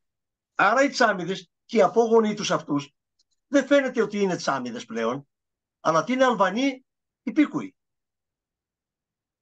Και Αλβανοί υπήκουοι ζητάνε από την Ελλάδα να επαναπατριστούν. Μέχρι τώρα κανένας πρόεδρος της Αλβανίας δεν δέχτηκε να καταργήσει το εν λόγω διάταγμα, γιατί ξέρει ότι είναι παράνομο. Και επίσης υπάρχει στην Ευρωπαϊκή Νομοθεσία νόμος που λέει ότι κανείς δεν έχει το δικαίωμα διεκδίκησης οτιδήποτε πριν από το 1945. Δηλαδή κλείνουν τον πόλεμο στην Ευρώπη και λένε τελειώσαμε, δεν ασχολούμαστε τι σας χρωστούσα πριν από τον πόλεμο κλπ. Από εδώ και πέρα να υπάρχει κάτι. Επίλογος, θα τελειώσουμε σε λίγο. Πριν τελειώσουμε, θα σας παρουσιάσω τα ονόματα των αυτών που εκτελεστήκανε. Βλέπετε ότι τα καθήκοντα, μάλλον τα επαγγέλματα που είχε ο καθένας. Νάτος ο Σωμόπουλος, ο γυμνασιάρχης. Βλέπετε καθηγητές, έμποροι, παντοπόλες, όλη η ηγεσία, λογιστής και ούτω καθεξής. Μάλιστα, έχω πάρει από το επίσημο αρχείο και έχω βάλει την ορολογία που είχαν τότε. Γιατί θα δείτε εδώ, λέει ο Θωμάς Φάτσιος, Μιλοθρός. Ο Μιλοθρός, για όσους δεν ξέρουν, είναι ο Μιλωνάς. Λοιπόν, πάμε προς το τέλος. Κατά την άποψή μου, και έχοντας βιωματικές εμπειρίες από το οικογενειακό μου περιβάλλον, είναι δεδομένο και απολύτως τεκμηριωμένο ότι η βία που ασκήθηκε εναντίον του ελληνικού πληθυσμού από τα όργανα της αλβανικής τσάμικης διοίκησης Ξηγίας στη Θεσπρωτεία κατά τη διάρκεια της κατοχής εμπεριείχε ασφαλώς εθνοτική, πολιτιστική και θρησκευτική διάσταση. Όμως, δεν εκδηλώθηκε μόνο εξαιτίας αυτών των διαφορών. Δεν ήταν μόνο εθνοτική βία. Ο πυρήνας ήταν αλλού. Ο κεντρικός πυρήνας ήταν πολιτικός και αφορούσε το σχέδιο προσάρτησης της περιοχής στη Μεγάλη Αλβανία. Η Αλβανία χρειαζόταν τη μειονότητα της Πρωτείας όχι μόνο ως αντίβαρο στους βορειοϊπηρώτες, αλλά και για να παίξει τα δικά της πολιτικά παιχνίδια στην περιοχή. Η βία εκδηλώθηκε για να αφανιστεί ή να απομακρυνθεί ο χριστιανικός πληθυσμός της περιοχής, ώστε να διευκολυνθεί η απόσπασή της από την Ελλάδα και η μελλοντική ενσωμάτωσή της προς την Αλβανία. Το σύνθημα που επικρατούσε σε όλη τη Θεσπρωτεία από τους μουσουλμάνους της περιοχής, τους Τσάμιδες υπό τον Ξυλία και τον ηγετών των προδοτών και των συλλόγων Δινέων ήταν «Χαλάστε το Ρωμαϊκό». Ο φόβος και ο τρόμος που επέβαλαν στην περιοχή με τα όπλα που τους δόθηκε από τους συνεργάτες των Ιταλούς αρχικά και Γερμανούς κατόπιν και εγκληματική δράση κατά των συμπατριωτών των χριστιανών που ανάγκασαν τους Ιταλούς αλλά ακόμη και τους Γερμανούς να παρέμβουν σε πολλές περιπτώσεις, όπως τα γεγονότα στην περιοχή Φαναρίου, ήταν κατά αυτούς το όχημα για την υλοποίηση των σχεδιασμών της μητέρας Αλβανίας. Θα τελειώσω με τα λόγια ενός Αγίου για τη Βόρειο Ήπειρο και τους Τσάμιδες και τη Ζαμουριά και τα χείλη ενός Αγίου όπως ο Άγιος Παΐσιος δεν λένε ποτέ ψέματα. Ο Άγιος Παΐσιος ήρθε από την Καπαδοκία και εγκαταστάθηκε στην περιοχή της Ευρωδίας, στη Ζαμουριά. Βλέπετε εδώ, έχει αγιοποιηθεί τα τελευταία χρόνια. Και λέει ο Άγιος Παΐσιος σε διήγησή του προς έναν χριστιανό, ο οποίος έχει γράψει ένα βιβλίο που λέει «Ο Άγιος Παΐσιος μου είπε». Όταν είχαμε έρθει από την Καπαδοκία με την ανταλλαγή, ήταν να μας δώσουν κάτι κτήματα στην Ιγουμενίτσα. Ήταν κάτι τουρκικά χωριά, αυτά που οι κάτοικοι τους τα πήγαιναν στην Τουρκία. Περιμέναμε εμείς να φύγουν. Πάει ο πρόεδρος μας, πρόεδρος των Φαρασιωτών, τα Φάρσανα Καπαδοκίας ήταν η πατρίδα του Αγίου Παϊσίου. Ο Γέροντας Παΐσιος, για ό,τι δεν ξέρουν, λεγόταν Πρόδρομος Εσνεπίδης. Αυτό ήταν το κοσμικό του όνομα. Και του λέει ο Τούρκος, εσείς θα φύγετε, λέει, εμείς θα κάτσουμε. Βρε, σκεφτόταν ο πρόεδρος, τι λόγος είναι αυτός, τι είχε γίνει, λέει ο Άγιος Παΐσιος, είχαν πληρώσει 2 βουλευτές και τους είχαν γράψει Αλβανούς, Αρβανίτες, τους Τούρκους, που περιμέναν να πάρουν τα χωράβια και τα σπίτια. Έτσι αυτοί μείναν και εμείς πήγαμε πάνω στην Κόνιτσα. Και λέει για την περιοχή εκεί, αυτούς τους Τουρκαλβανούς μετά τους έδιωξε ο Ζέρβαζη, γιατί είχε κατέβει μετά και προς την περιοχή κάτω της Παραμυθιάς. Έτσι αποκατέστησε ο Θεός την αδικία. Ήταν βάρβαροι αυτοί. Ο Θεός να σε φυλάει. Όσους και πόσους δεν είχα σκοτώσει, κατέβαιναν οι καημένοι Έλληνες πάνω από τα βουνά, φορτωμένοι ένα τσουβάλι σιτάρι συνήθως με τα πόδια να το ανταλλάξουν με λάδι, αλάτι και άλλα υλικά και με αυτό ζούσαν. Ήταν δύσκολη ζωή τότε. Οι Τουρκαλβανοί τους αγόραζαν τα πράγματα, μετά βγαίναν έξω από το χωριό, τους σκότωναν και έπαιρναν πίσω τα άλλα χρήματα. Πόσους δεν είχαν σκοτώσει έτσι, βάρβαροι. Υπέφερε ο κόσμος από αυτούς. Μετά οι Έλληνες μαζευόταν 30-40 μαζί. Ό,τι μας βρει, να μας βρει όλους μαζί. Ήταν δύσκολο να σκοτώσει τόσους μαζί, λέει ο Άγιος Παΐσιος. Είναι από το βιβλίο του Αθανασίου Ρακοβαλή, ο πατέρας Παΐσιος μου είπε. Ήταν πατέρα Παΐσιος τότε. Λοιπόν, τελειώνοντας, να σας δείξω ξανά πάλι το χάρτη διεκδικήσεων των Αλβανών. Είμαι καθαρά αλβανικός αυτός ο χάρτης, έτσι, βλέπετε τα ονόματα. Όλα εκεί είναι στα αλβανικά, για να μην νομίζετε ότι τα κάναμε εμείς αυτά. Αυτές είναι οι διεκδικήσεις. Λοιπόν, φτάνουν μέχρι τον Αυρακικό κάτω κόλπο. Εδώ η πατρίδα μου η Άρτα χάθηκε, την πήραν και αυτή, είναι κάπου εδώ. Πρέπεζα και ούτω καθεξής, πήγαν όλα αυτά. Αυτά, το χάρτη που βλέπετε, είναι από τα σχολικά τους βιβλία. Λοιπόν, και πριν σας χαιρετήσω, θα πω το εξής.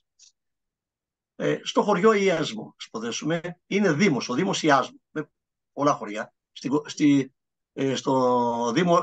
στην ομαρχία, στο νομό Ροδόπης. Στο Δήμο λοιπόν Ιάσμου, τώρα με τις εκλογές που έγιναν τον Οκτώβριο στην Ελλάδα, ο υποψήφιος δήμαρχος εκεί, μουσουλμάνος, συλλαμβάνεται 2 μέρες πριν από τις εκλογές από τις ελληνικές αρχές. Τον βάζουν φυλακή και τον έχουν ακόμα 6 μήνες. Μπορείτε να μου υποθέσετε τι θα έκανε η Τουρκία αν συνέβαινε αυτό το γεγονός? Γιατί το λέω αυτό? Το παραλληλίζω με την υπόθεση Μπελέρη. Ο Μπελέρης λοιπόν είναι ακόμα στη φυλακή, 6 μήνες στη φυλακή, και απεδείχθη ότι ήταν όλα σκευωρία του Ράμα. Βγήκε ο Μπερίσα μέσα στην Αλβανική Βουλή και λέει τα έχει σχεδιάσει όλα αυτά. Και οι μάρτυρες που υποτίθεται δωροδοκηθήκανε, βγήκε ένας αστυνομικός και λέει μου δώσανε αυτά να πω ψέματα. Δεν έγινε το πράγμα. Και στο δικαστήριο δεν εμφανιστήκανε αυτοί. Και ο Μπελέρης είναι ακόμα φυλακισμένος μέσα, και η Ελλάδα, δεν ξέρω τι πολιτική είναι αυτή, ενώ στέλνει υπουργούς, άργησε να αντιδράσει. Το θα έπρεπε από την αρχή. Θα έπρεπε να είχαν κάνει πολλά και διάφορα. Πέρα από την καταγγελία στην Ευρωπαϊκή Ένωση και οπουδήποτε αλλού, θα έπρεπε να είχε καταφύγει στα δικαστήρια ανθρωπίνων δικαιωμάτων, στις καθηγητές, ξέρετε, αλλά εγώ θα έλεγα και ένα πρακτικό τρόπο.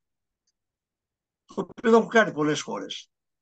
Η τροφοδοσία όλης της Αλβανίας έρχεται από την Ελλάδα. Άμα πάτε στην Κακαβιά, θα δείτε ουρά φορτηγών να περνάνε σε καθημερινή βάση και τροφοδοτείται ο αλβανικός λαός. Ένα απλό μέτρο. Δεν λέμε να κλείσουμε τα σύνορα, δεν είμαστε τέτοιοι, αλλά κάθε φορτηγό θα το ελέγχετε μισή ώρα. Για λόγους εθνικής ασφαλείας θα ελέγχουμε το φορτηγό για μισή ώρα, μήπως μεταφέρει παράνομα υλικά κλπ. Ξέρετε, σε μία μέρα η ουρά θα έφτανε στα Γιάννενα. Αυτό τι σημαίνει? Προβλήματα στην τροφοδοσία. Θα μου πείτε, είναι σωστό αυτό? Όχι. Είναι σωστό να είναι ο Μπελέρης στη φυλακή χωρίς κατηγορίες? Ακόμη. Για να καταλάβει. Και από εκεί και πέρα, στο Ευρωπαϊκό Κοινοβούλιο να πει η Ελλάδα βέτο σε κάθε χρηματοδότηση της Αλβανίας. Βέτο. Τίποτε. Για τα εθνικά μας συμφέροντα.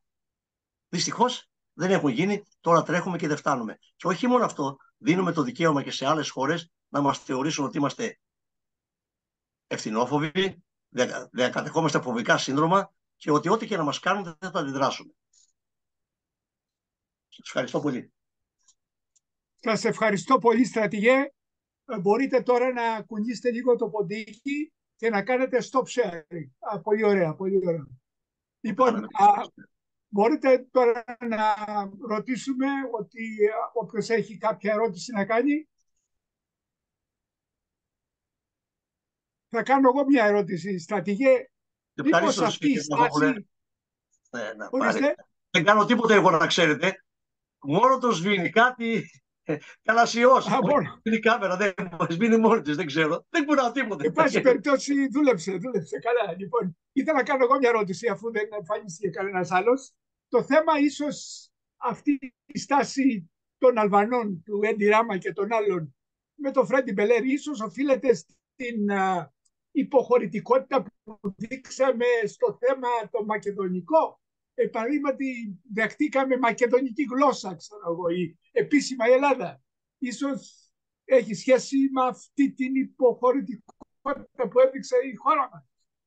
Βεβαίως, κύριε Βλαχόπουλε, σαφώς. Το είπαμε στην αρχή. Όταν βλέπουν οι άλλοι σε διαβάζουν, σε μελετάνε και σε αποκριτογραφούν. Όταν για ένα κράτος όπως είναι τα Σκόπια, τα οποία στρατιωτικά είναι ασήμαντο σε σχέση με την Ελλάδα, μιλάμε. Εντάξει, οι άνθρωποι έχουν το κράτος να ζήσουν, να περνάνε καλά. Αλλά όταν θέλουν να σου κλέψουν την ιστορία σου, θέλουν να σου κλέψουν την ταυτότητά σου, από εκεί και πέρα, ποιες είναι οι αντιδράσεις μας εμάς?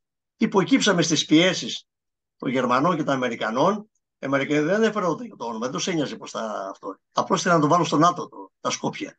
Λοιπόν, και όταν βλέπουν ένα κράτος χωρίς στρατό, χωρίς μεγάλη δύναμη κλπ., κερδίζει την ισχυρή Ελλάδα, την ισχυρότερη χώρα των Βαλκανίων είναι η Ελλάδα αυτή τη στιγμή, δεν αντιλαμβάνεστε ότι και άλλα κράτη θα κάνουν το ίδιο πράγμα? Σου λέει δεν θα υποχωρήσουμε, αυτοί υποχωρούν πιο εύκολα από οποιοδήποτε άλλο. Γιατί να μην το κάνουμε? Έχετε δίκιο. Ο καταλούς ο κύριος Κωνσταντίνος Καλαβάνης. Ναι, καλησπέρα κύριε στρατηγέ. Μια ερώτηση εδώ πέρα. Τι θα σημαίνει για την περιοχή η ένταξη της Αλβανίας στην Ευρωπαϊκή Ένωση και ειδικότερα για την Ελλάδα? Περισσότερο θράσος και περισσότερη επιθετικότητα. Μην νομίζετε, τη βάλαμε στο ΝΑΤΟ, εμείς τη βάλαμε χωρίς να ζητήσουμε τίποτε. Κανένα αντάλλαγμα. Θα μπορούσαμε να ζητήσουμε να τηρεί, όχι παράνομο, να τηρεί αυτά που προβλέπονται για την ελληνική εθνική μειονότητα της Αλβανίας. Να το πούμε έτσι. Και αυτά είναι, έχουν καθοριστεί πλήρως, γραπτός και τα έχει αποδειχτεί η Αλβανία. Ούτε αυτό κάναμε. Πρέπει να κοιτάω την κάμερα συνέχεια. Λοιπόν, ούτε αυτό κάναμε και δεν ξέρω, Predator, μήπως υπάρχει κανένα Predator εδώ και μας παρακολουθεί. Λοιπόν, πρέπει, κύριε Καλταμπάνη, εάν οι Αλβανοί πάρουν και αυτό το προνόμιο να μπουν στην Ευρωπαϊκή Ένωση, δεν θα τους σταματήσει τίποτα από εκεί και πέρα. Ευχαριστώ. Μάλιστα, συγγνώμη. Ναι, παρακαλώ. Αυτή είναι η άποψή μου για μένα. Γιατί δεν μπορεί να τους έχεις μέσα. Τόσα τους κάνουμε. Εδώ στην Ελλάδα είναι 800.000 Αλβανοί νομοταγείς, η συντηρητική πλειοψηφία. Έτσι. Πάρα πολλοί από αυτούς έχουν πάρει την ελληνική υπηκότητα. Τα παιδιά τους έχουν υπηρετήσει στο ελληνικό στρατό. Και να σας πω και 2 μελέτες του Πανεπιστημίου Θεσσαλίας και του Πανεπιστημίου Μακεδονίας. Πριν από 4 χρόνια που είχα διαβάσει. Λέει, μέχρι τώρα, λέει, έχουν τελειώσει το Λύκειο γύρω σε 130.000 αλβανικής καταγωγής παιδιά. Από αυτούς οι 40.000 έχουν τελειώσει πανεπιστήμιο. Υπηρετούν στον ελληνικό στρατό. Δεν έχουμε προβλήματα. Και αυτοί είναι οι άνθρωποι που έχουν βοηθήσει τους συγγενείς τους πίσω κλπ. Σαν εδώ μέσα στην Ελλάδα οι περισσότεροι από αυτούς είναι έντιμοι εργαζόμενοι, πληρώνουν φόρους κανονικά και δεν υπάρχει κανένα πρόβλημα. Λοιπόν, στη έκθεση αυτή, μάλλον στη μελέτη αυτή των 2 πανεπιστημίων, ρωτήσανε τα παιδιά αυτά, πού θέλεις να μείνεις, εδώ ή να πας στην Αλβανία. Λοιπόν, λέει, εγώ έχω 2 πατρίδες. Την πατρίδα των πατεράδων μου και των μανάδων μας, που είναι η Αλβανία, και την δεύτερη πατρίδα, την αγαπώ πάρα πολύ, που είναι η Ελλάδα. Έχω όμως ένα πρόβλημα, λέει. Εδώ στην Ελλάδα με λένε Αλβανό και στην Αλβανία όταν πηγαίνω με λένε Έλληνα. Λοιπόν, που είναι και στις 2 περιπτώσεις βρισιά. Αλβανό στην Ελλάδα θεωρεί ότι είναι βρισιά να το λέει και στην Αλβανία όταν το λέει Έλληνα είναι βρισιά. Λοιπόν. Ευχαριστώ. Έχω και να συνεχίσω με τη δεύτερη ερώτηση που προέρχεται από την πρώτη ερώτηση. Εάν η Αλβανία γίνει δεχτή στην Ευρωπαϊκή Ένωση, είναι δυνατόν η Αλβανία να χρησιμοποιήσει μια στρατηγική γεωπολιτικής διευθέτησης για να υπορπληθυσμό και να προσπαθήσει να δημιουργήσει μια μακροπρόθεσμη στρατηγική προσάρτησης? Βεβαίως, διότι στα σχέδια των Αλβανών είναι μεγάλη Αλβανία ακόμα. Ήδη με το Κόσοβο έχουν κάνει τέτοιες συμφωνίες που θεωρούνται σαν να είναι 2 χώρες ελεύθερης διακίνησης κλπ. Μπαίνει ο άλλος από εδώ, από εκεί δεν υπάρχει κανένας έλεγχος. Θεωρούν τους Κωσοβάρους ότι είναι αλβανικής καταγωγής. Η άλλη περιοχή που είναι τα δυτικά Σκόπια. Συγγνώμη που δεν το λέω Βόρεια Μακεδονία, λοιπόν, διότι δεν μπορώ να χρησιμοποιήσω το όνομα της Μακεδονίας μας για τους Σκοπιανούς. Είναι μειονέκτημά μου, πέστε μου, είναι μειονέκτημα. Διότι όταν εγώ επί 38 χρόνια στο στρατό με το εθνόσημο και στο μέτωπο και στο πέτο περασπιζόμουν αυτό που λέγεται Ελλάδα, δεν μπορώ να δεχτώ εθνικά κυριαρχικά δικαιώματα να απεμπολούνται και να δίνονται αλλού σε άλλες χώρες που δεν τα δικαιούνται. Ξέρουμε όλη την ιστορία. Λοιπόν, η τελευταία εθνικιστική διεκδίκηση των αυτό είναι η περιοχή αυτή της Τσαμουριάς, μάλλον της Υπήρου όλη. Γιατί άμα δείτε το χάρτη, είναι όλη η Ήπειρος μέσα. Ευχαριστώ. Κύριος Διονύσης Τόμπρος. Καλησπέρα σε όλους. Τον κύριο Μπαλτζόη, τον στρατηγό Μπαλτζόη θα ήθελα να ρωτήσω. Πώς εξηγεί και πώς ερμηνεύει αυτή την υποχρεωτικότητα των ελληνικών κυβερνήσεων? Γιατί λέμε ότι είναι διαδοχική, δεν πρόκειται για την τωρινή ή για την προηγούμενη. Όχι, μιλάω διαχρονικά εγώ. Ναι, βέβαια. Αυτές όλες, αν μιλήσουμε σε επιστημονική βάση, πρέπει να έχουν κάποια ερίσματα, δηλαδή από κάπου να προέρχονται. Εσείς τι πιστεύετε? Κύριε Τόμπρο, εγώ πιστεύω το εξής. Μέχρι το 1922, με την καταστροφή που υποστήκαμε στη Μικρά Ασία, ο Έλληνας δεν φοβόταν τον Τούρκο. Δεν φοβόταν κανέναν. Κάναμε πολέμους, εκτός αν εξαιρέσουμε τον ατυχή πόλεμο του 1897, που δεν χρειάζεται να το συζητήσουμε, έγιναν κάποια λάθη, από το 12-13 η Ελλάδα υπερδιπλασιάστηκε, όπως ξέρουμε. Δεν φοβόμαστε. Μάλιστα, από το 12 έως και την καταστροφή μέχρι την τελευταία μάχη, ο ελληνικός στρατός δεν ιτήθη ποτέ. Είναι 417, 420, δεν θυμάμαι ακριβώς το νούμερο, μάχες, μικρές συγκρούσεις κλπ. Που είχαμε όλη αυτή τη δεκαετία που δεν ιτήθηκε ποτέ ο ελληνικός στρατός. Και στη Μικρά Ασία, στην τελευταία μάχη, δεν ιτηθήκαμε. Μας αναχαιτήσανε οι Τούρκοι. Γιατί μας αναχαιτήσανε? Είναι τα λάθη που κάναμε, επί Βενιζέλου, που στείλαμε τις δύο μεραρχίες στην Κριμαία.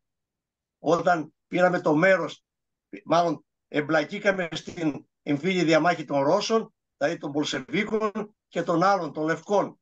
Λοιπόν, στείλαμε δύο μεραρχίες και αυτό δεν του συγχώρεσε ο Λένιν. Έκανε τη συμφωνία με τον Μουσταφά Κεμάλ και βρεθήκαμε στην τελευταία μάχη του Αφιόν Καραχισάρ να έχουμε μπροστά μας 10 επιπλέον μεραρχίες. Γιατί? Διότι είχαν παραδώσει στους Τούρκους 80.000 τυφέκια καινούργια, 2 εργοστάσια περίδιδος και δεν ξέρω πόσα εκατομμύρια χρυσά ρούβλια, τα οποία τα χρησιμοποίησε ο Μουσταφά Κεμάλ, και στην τελευταία μάχη του Αφιόν Καραχισάρ βρεθήκαμε με 10 επιπλέον μεραρχίες. Μας αναχαιτήσαν. Δεν επιτεθήκαμε στη ψώματα του Προυλού, εκεί που έπρεπε να γίνει, γιατί στη σύμπτυξη υπάρχει ένας μηχανισμός. Η σύμπτυξη δεν είναι γυρίζουμε πίσω και τρέχουμε. Η σύμπτυξη έχει μια στρατιωτική δομή, απόλυτη πειθαρχία, διότι αλλιώς καταλήγει σε καταστροφή. Δηλαδή, ένας σχηματισμός πάει πίσω και ο άλλος πιάνει όλο το μέτωπο, για να μην μπει ο εχθρός μέσα. Το απόσπασμα πλαστήρα έπρεπε να βρίσκεται στα υψώματα του Προλού, δεν πήγε. Λοιπόν, μπήκαν οι Τούρκοι μέσα, βρήκαν την τετάρτη μεραρχία, τη διαλύσανε και διαλύθηκε το γράμμα σώμα στρατού. Και η σύμπτυξη, η οργανωμένη, έγινε άτακτο σφυγή. Λοιπόν, μέχρι τότε οι Τούρκοι, επαναλαμβάνω, δεν μας είχαν νικήσει ποτέ. Από το 1922 πάθαμε ένα σύνδρομο της Μεκρησιατικής καταστροφής, και αν εξαιρέσουμε τους νικηφόρους πολέμους του 1940-41, αντιμετωπίζουμε τους Τούρκους με κάποιο δέος. Παρόλο που στην Κύπρο πάλι η Ελδίκ και κάποιες άλλες μονάδες είχαν φοβερά αποτέλεσμα. Αλλά οι πολιτικές ηγεσίες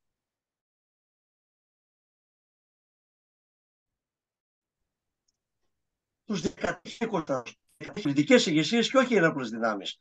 Και ότι όλοι φοβούνται, ξέρω του είπε και ο καθηγητής ο Αϊφαντής, που βρέθηκε ήταν σύμβολος μιας κυβέρνησης αυτό, που λέει ο κάθε ένας, λέει, κοιτάζει μη του συμβεί κάτι στην βάρδια του.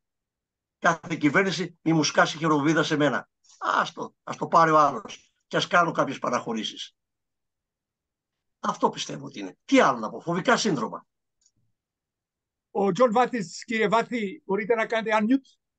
Unmute πρώτα και μετά ρωτήστε. Unmute το μικρόφωνο. Ναι, βεβαίως.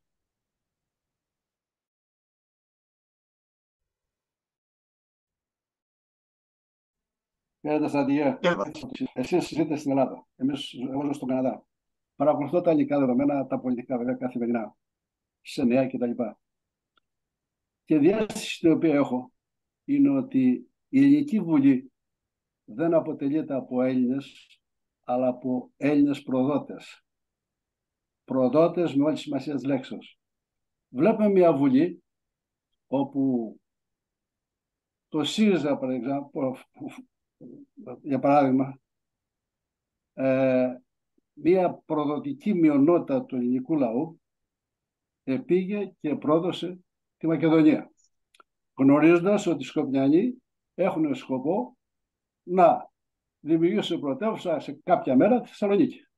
Γνωρίζω πολύ καλά, το έχουν δηλώσει και το λένε εδώ στον Καναδά, που τους γνωρίζω, ότι εμείς θα βάλουμε την πρωτεύουσά μας μια μέρα στη Θεσσαλονίκη. Λέγοντας αυτό, θέλω να καταλήξω το εξής, ότι το σύνδρομο της ητοπάθειας δεν προέρχεται από τον ελληνικό λαό. Οι Έλληνες, ο ελληνικός λαός είναι πλέον προδομένος πολιτικός.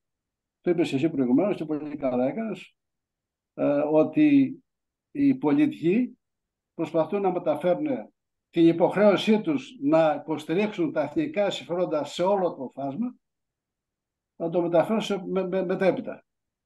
Με αποτέλεσμα κάτι Τσιγκάνοι και κάτι λοιποί, κάτι Αλβανοί και κάτι Σκοπιανοί να κάνουν δουλειά τους. Ας εξαιρέσουν τους Τούρκους. Όπως είπες, ο παππούς μου πολέμησε στη Μικρά Ασία και μου είχε πει ακριβώς τι είχε συμβεί. Λοιπόν, και γνωρίζω πολλά πράγματα από δεύτερο χέρι του παππού μου. Αλλά εκείνο που παρακολουθώ είναι ότι η Ελληνική Βουλή δεν είναι πλέον ελληνική. Και αυτό με στεναχωρεί πάρα πολύ. Διότι όταν έχουμε το ΣΥΡΙΖΑ μέσα στη Βουλή που υπέγραψε την προδοτική συμφωνία να αναγνωρίσει τα Σκόπια, τους Βουλγάρους που έχουν βουλγαρική διάλεκτο ως γλώσσα μακεδονική, ο Θεός να μας φυλάει. Τι έχετε να πείτε γι' αυτό? Δεν θα χρησιμοποιήσω τους χαρακτηρισμούς που έχετε πει, κύριε Μά, δικαίωμά σας είναι. Εγώ είπα αυτά που είπε ο κύριος Αρηφαντής, ο πρέσβης.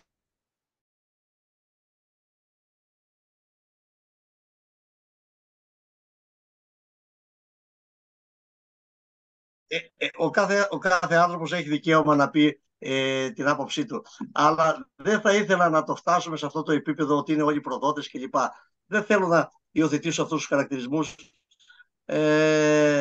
Δεν ξέρω, εγώ θα έλεγα ότι είναι ευάλωτες στις πιέσεις, δεν θέλουν να πάρουν ευθύνες και γενικά διακατέχονται φοβικά σύνδρομα. Διαχρονικά, έτσι να είμαστε σαφείς. Από το 1922 και δόθε. Εγώ πιστεύω ότι από τότε, ναι, από το 1922 τότε, το πολιτικό προσωπικό της χώρας μας και όχι οι ένοπλες δυνάμεις έχουν φοβικά σύνδρομα. Μη μου συμβεί σε μένα, στη βάρδια μου. Έτσι, τώρα από εκεί και πέρα, τα υπόλοιπα, εντάξει. Άποψή σας, δικαίωμά σας να χαρακτηρίζετε όπως θέλετε τους άλλους. Εγώ ευχαριστώ πολύ. Υπάρχει κάποια άλλη μία ερώτηση ακόμα, διότι έχει περάσει η ώρα? Ο κύριος Φωτίου. Ο κύριος Φωτίου εκεί. Ο κύριος Φωτίου. Είδα και τον κύριο Ματζορίνη πριν που σηκώσει το χέρι του. Κύριος Φωτίου. Ο κύριος Φωτίου. Και μετά ο κύριος Ματζορίνης. Συγγνώμη. Σας ευχαριστώ πάρα πολύ. Καλησπέρα σας από την Ελλάδα. Έχουμε βέβαια κρύο, δεν ξέρω στον Καναδά. Οπωσδήποτε θα έχετε και εσείς κρύο. Είναι μόνιμα το κρύο εδώ πέρα. Πράγματι. Μια φορά έχω επισκεφθεί τον Καναδά, στον Αϊκαίο, αλλά δεν έχει σημασία, στο Μοντρέλ. Αλλά δεν θα κάνω αυτή τη συζήτηση. Πάνω σε ένα σημείο το οποίο έθιξε ο κύριος Τόμπορος, νομίζω ότι η απάντηση του στρατηγού φυσικά ήταν ειλικρινής και αναφέρθηκε σε όλα τα γεγονότα τα οποία χρειάζονται από πλευρά στρατιώτη. Θέλω να δω το ζήτημα, να συμπληρώσω μάλλον αποπορικά με τα ενταξιακά φαινόμενα και της Τουρκίας και της Αλβανίας, όπως είδαμε και με την Βόρεια Μακεδονία και τα Σκόπια, και εμείς χρησιμοποιούμε αυτή την ορολογία, γιατί δεν μας αρέσει να έχουμε δώσει εθνότητα και γλώσσα μακεδονική στους τέλος πάντων εκείνους οι οποίοι δεν ήταν καν Μακεδόνες. Λέω λοιπόν το εξής, ότι συμπληρωματικά ο κύριος Τόπος αναφέρθηκε μάλλον στην κατάσταση και για ποιον λόγο εάν βλέπει η Ελλάδα ότι θα μπει η Αλβανία μέσα στην Ευρωπαϊκή Ένωση, ότι θα απαυληθούν, αυτό νομίζω ότι ήταν το νόημα της ερωτήσεως που έκανε, εάν θα απαυληθούν οι αξιώσεις και οι διεκδικήσεις της. Είναι γεγονός ότι στην Ελλάδα κυριαρχεί μια τέτοια σκέψη και άποψη. Αν βάλουμε μέσα την Αλβανία στην Ευρωπαϊκή Ένωση και αν βάλουμε μέσα και την Τουρκία στην Ευρωπαϊκή Ένωση, όταν θα αποδεχτούν το ευρωπαϊκό κατεστημένο, δηλαδή όλη την νομοθεσία του διεθνούς δικαίου που επηρεάζει τις διακρατικές σχέσεις, βλέπουμε τα φαινόμενα όπως στην Ολλανδία, στο Βέλγιο, στις χώρες, στη Γαλλία, που πλέον έχουν καταργηθεί και τα σύνορα, όπως και εμείς τέλος πάντων. Μπαίνουμε σε όλες τις ευρωπαϊκές χώρες χωρίς να έχουμε κανένα πρόβλημα. Εάν λοιπόν μπει και η Αλβανία, τότε δεν θα έχει πλαίσιο διεκδικήσεων. Νομίζω ότι έτσι απαντάται η ένσταση, μάλλον η ερώτηση την οποία έκανε ο Τόμπος. Αναφορικά και με τα υπόλοιπα τα οποία είχε πει και ο κ. Κραταμπάκης, νομίζω. Βέβαια τον κύριο Πάτη τον χειροκροτώ για το θυμικό του μέρος και συμμερίζομαι και εγώ όλη αυτή την, αν όχι τη γλώσσα των περιπροδοτών, αλλά τέλος πάντων τις ενστάσεις οι οποίες κατέθεσε. Ήθελα απλώς και μόνο αυτή την παρατήρηση και όχι τίποτα άλλο, και να ευχαριστήσω βέβαια και τον στρατηγό για την διεξοδική αυτή ενημερωτική εισήγηση. Αν μου επιτρέπετε ένα δευτερόλεπτο ακόμα, στην κυρία Σαββάκη να επισημάνω ότι εάν έχετε την διάθεση, την ερχόμενη μπορούσε να το πει και ο πρόεδρος βέβαια, αλλά ήταν παρασυρμένος από την διάλεξή του, την ομιλία του, την προσεχή Τετάρτη στις 6 ώρα το απόγευμα Ελλάδος, τώρα δεν ξέρω τι ώρα θα έχετε στο Μόντρεαλ, είστε γενικότερα στον Καναδά, έχουμε μία ομιλία του ομότιμου καθηγητού του Διεθνούς Δικαίου, του κ. Στέλιου Περάκη, ο οποίος θα μιλήσει ακριβώς για τις γερμανικές επανορθώσεις. Και αυτό με την ευκαιρία που αναφέρθηκε η κυρία Σαββάκη, και της χαιρετίζω για το σύγγραμμά της. Να είστε καλά, σας ευχαριστώ πάρα πολύ και συγγνώμη που πήρα το λόγο για ένα άλλο θέμα. Σας ευχαριστώ, κύριος Κέρματζορίνης. Να πω κάτι, ο κύριος Φωτίου είναι δόκτωρ του Διεθνούς Δικαίου και το Δίκαιο της Θάλασσας. Είναι μέλος του ΔΣ του Ελισμέ. Ευχαριστώ που υπενθύμησε αυτή την ομιλία του καθηγητή του Περάκη για την άλλη εβδομάδα, λοιπόν, την οποία πραγματικά θα είναι εξαιρετική. Μάλιστα ο κύριος Φωτίου με για αυτό το πράγμα. Οπότε εξημών, έτσι, όπως σημαίνει 10 η ώρα στον Καναδά θα είναι εκεί. 11 η ώρα. 11 η ώρα. Εάν δεν έχετε κάτι καλύτερο να κάνετε, ο κύριος Περάκης είναι πραγματικά ένας εξαιρετικός καθηγητής, ομότιμος καθηγητής. Εκτιμώ ότι θα είναι πολύ ενδιαφέρουσα η τοποθέτησή του. Οπότε, κυρία Σαββάκη, ίσως να σας ενδιαφέρει και εσάς, μια και είστε και η επικεφαλής αυτής της προσπάθειας. Να στείλετε στον κύριο Πάπα να στείλετε μήνυμα. Αυτό ήθελα να πω. Προσπαθούσα, συγγνώμη που παίρνω αυθαίρετα το λόγο, προσπαθούσα αυτή την ώρα να αναρτήσω στο chatting αυτή την ανακοίνωση την οποία έχουμε κάνει, αλλά δεν έχει σε μένα και εγώ θα το διανύμω. Ναι, βεβαίως, σας ευχαριστώ πάρα πολύ. Ευχαριστώ. Είναι η προσεχή Τετάρτη. Η προσεχή Τετάρτη, ναι, την προσεχή 29 Τετάρτη. Ο κύριος Κέρματζορίνης, παρακαλώ. Ευχαριστώ. Πρώτα απ' όλα θέλω να ευχαριστήσω τον κύριο Μπαλζόη για την άκρος ενημερωτική και πάρα πολύ σπουδαία ομιλία που μας έδωσε σήμερα, για να καταλάβουμε καλύτερα και να ενημερωθούμε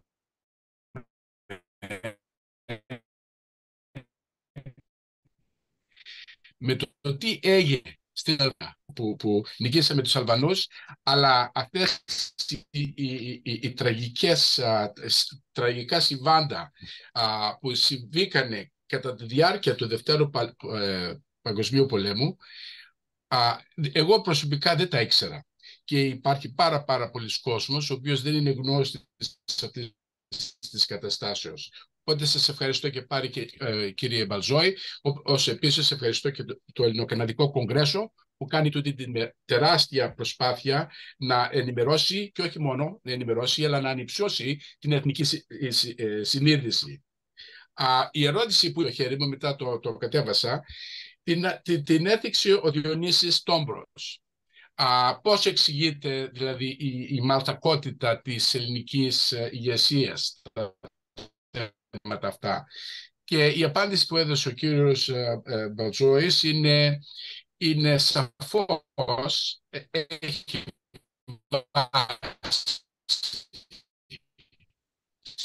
έχει βάση. Αλλά τα πόσο που μας κάνει εμάς και συναντιόμαστε εδώ σε εκδήλωση, το κάνουμε γιατί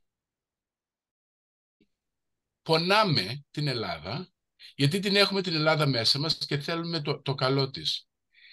Κατά πόσο η ηγεσία, και ακόμη και τώρα η τωρινή ηγεσία στην Ελλάδα, ασπάζονται τα ίδια αισθήματα.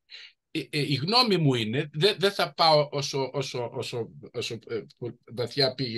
μακριά πήγε ο κύριος Βάτης, να κατακρίνω όλους τους βουλευτές, γιατί υπάρχουν και άνθρωποι με συνείδηση στην Ελληνική Βουλή. Αλλά αυτό που βλέπω είναι ότι οι νέοι Έλληνες σήμερα δεν έχουν την ίδια γνώση της ελληνικής ιστορίας, δεν πιστεύουν στην ελληνικότητα και στον ελληνισμό και υπάρχει έλλειψη οράματος. Ο Ερντογκάν έχει όραμα για την Τουρκία. Εμείς τι όραμα έχουμε? Οπότε αυτό είναι το μόνο πράγμα που ήθελα να πω. Ευχαριστώ. Ευχαριστώ. Στρατηγέ, τι έχετε να πείτε? Ότι έχει δίκιο ο κύριος Χέν. Απολύτως. Και εγώ για τον Ερντογάν, επειδή το μελετάω χρόνια και την εθνική στρατηγική της Τουρκίας, τον τελευταίο αιώνα, το 1920, όταν ψηφίστηκε το 18 για να κρύβε, στην Μεγάλη Εθνοσυνέλευση των Τούρκων, το Μισάκι Μίλι άρθρα. Πάρτε το χάρτη του Μισάκι Μίλι και βάλτε τον πάνω στη γαλάζια πατρίδα. Είναι ακριβώς ο ίδιος. Από τότε. Αυτό ήταν η μυστική διαθήκη του Μουσταφά Κεμάλ. Λοιπόν, η οποία εκδηλώθηκε τώρα. Γιατί μας βρήκε πολύ μπόσικους. Δεν αντιδρούμε. Μεθαύριο θα έρθει ο κ. Ερντογάν εδώ στην Ελλάδα, σε 7 του μηνός. Το ερώτημά μου είναι, γιατί είδα, δεν ξέρω να διαβάσετε τον ελληνικό τύπο, και ο πρώην Πρωθυπουργός ο κ. Σαμαράς και ο πρώην Πρωθυπουργός ο κ. Καραμανλής έχουν επιφυλάξεις για την επίσκεψη. Μάλιστα ο κ. Σαμαράς είναι και πολύ, ήταν σήμερα στην Καθημερινή, ήταν πολύ έτσι αιχμηρός. Λέει, είναι πειρατής, λέει ο άνθρωπος. Συζητάμε με τους πειρατές, λέει. Πώς θα συζητήσουμε? Να πάρει πίσω όλα όσα έχει βάλει και να καθίσουμε να συζητήσουμε.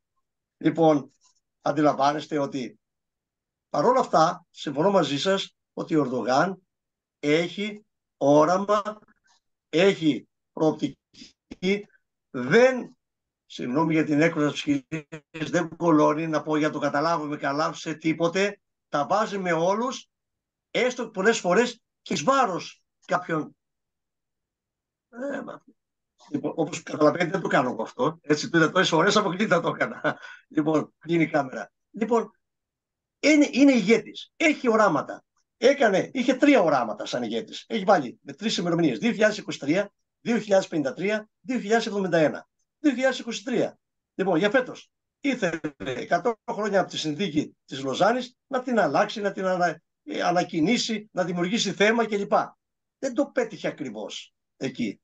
Αλλά η Τουρκία πρόβαλε ένα άλλο πρόσωπο και είναι μέσα σε αυτές τις δυνάμεις που τουλάχιστον στη δική μας περιοχή, σαν μια μεγάλη περιφερειακή δύναμη, μπορεί και εφαρμόζει τη δική της πολιτική. 2053, 600 χρόνια από την άλωση της πόλης. Η Τουρκία λέει πρέπει να είναι μέσα στις 5 μεγαλύτερες δυνάμεις του κόσμου, να είναι πυρηνική δύναμη, λοιπόν, και οικονομικά πάλι να είναι μέσα στις 5 μεγαλύτερες δυνάμεις του κόσμου. Και το 2071, 1000 χρόνια από τη μάχη του Ματζικέρτ, η Τουρκία πρέπει να είναι στις 3 μεγαλύτερες δυνάμεις του πλανήτη, να είναι μια πλανητική δύναμη, η οποία δεν θα καθορίζει μόνο τη δική της πολιτική, αλλά θα καθορίζει και την πολιτική ομόρων και άλλων κρατών. Μια σαν πλανητική δύναμη. Θα μου πείτε, θα τα επιτύχει? Δεν θα ζούμε για να το ξέρουμε αυτό το πράγμα. Αλλά έχει στόχους. Ποιοι είναι οι στόχοι να πάρει οι δικοί μας? Ποιοι είναι οι στόχοι? Εγώ δεν μπορώ να καταλάβω. Ποιοι είναι οι στόχοι? Και δεν μιλάω για τη σημερινή κυβέρνηση, η οποία να πούμε το εξής, ότι τουλάχιστον έκανε κάποια πράγματα τα οποία δεν κάνανε οι άλλοι. Εξόπλισε τις ένοπλες δυνάμεις. Λοιπόν, με τα αεροσκάφη, με τις φρεγάτες, έκανε κάποια βήματα.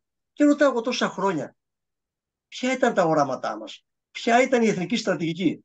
Εγώ σαν γεωπολιτικός, σας μιλάω για στρατηγός, σαν γεωπολιτικός, γιατί το πτυχίο μου είναι για στη γεωπολιτική.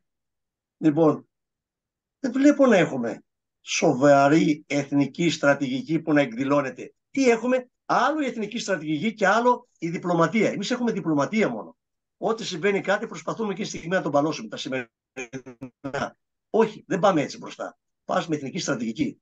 Και δίνουμε και εφαρμόζουμε μια στρατηγική, μια πολιτική κατευνασμού. Το είπε και ο Καραμανλής αυτό. Η πολιτική κατευνασμού μπορεί να χρησιμοποιηθεί, λέμε, στη γεωπολιτική για μικρό χρονικό διάστημα. Αν εγώ βλέπω εσάς, κύριε Βλαχόπουλε, που είστε ο εχθρός μου, λοιπόν, και τώρα δεν μπορώ να σας αντιμετωπίσω, κάνω κατευνασμό, έχετε δίκιο κύριε Βλαχόπουλε, και περιμένω 1 χρόνο, 2 χρόνια